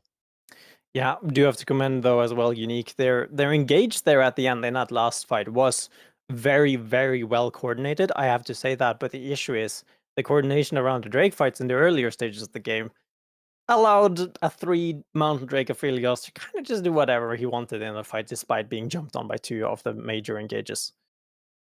Yeah, I mean, as much damage is going to come out from a 2-item Xin Zhao and a 3-item Twisted Fate. You've got a lot of armor and MR coming through from those Mountain Dragons. You've got a Nautilus sat on your face as well. Realistically, nothing's ever going to get to you. And we saw as much, even through the bailout.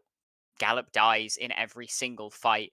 There just wasn't enough of a clawback before finding these engages onto Pipey to really allow for this game to be in Unique's favor. But ultimately, they did their best. They definitely had a very strong showing towards the end of that game. I think if they can clean up their early game a little bit, not give us such a big lead in the future, they can definitely pull some games in their favor. For sure, for sure. In the future is in the future. But shortly in the future, we will be having an interview with Servicta, the top laner of the victorious team of Fourth Wall. So don't go anywhere. We will be right back.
And welcome back, ladies and gentlemen. We are here back, and today we are going to be rounding off with a winner's interview with the Sir Victa of Fourth Wall top laner here.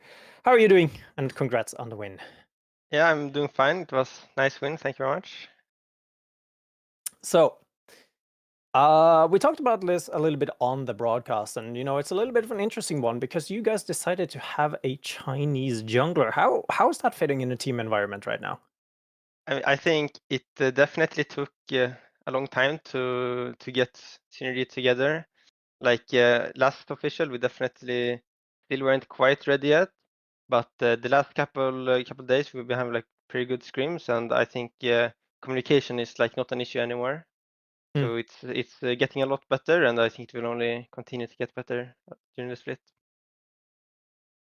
Definitely looked like a very good game coming out of you guys. Now, I have to ask, at what point in that game were you guys kind of like, okay, this is really, really difficult to lose now? Because I think for us, it was Aphelios going, what, like 8-0? Yeah. I mean, we kind of like knew in draft. I mean, they have no carries in late game. If we're like, if they don't end in 25 minutes, we win the game. So it was like they didn't get a lead the first 5 minutes. We were like, okay, we win the game, kinda. And of course, our bot lane getting like really, really fed. Like Pipey carrying that game, it was huge. And, like it was so easy to play. I was just farming inside lane and won the game for free. Like I didn't have to do anything. It was nice. Just general top lane things, I guess. That's Yeah, classic. top lane time. So, but going a little bit into the draft though, like who's deciding most of the drafts? Do you guys have a coach or? So Warrior, like mainly it's Warrior who decides most of the stuff, and then we like decide on like specific champion. Like if I want to play Aatrox or Cassandra, or if bot lane wants to play like Aphelios or another champion, whatever, right? But the how we're drafting is based on like it's mainly Warrior deciding how we draft. Mm.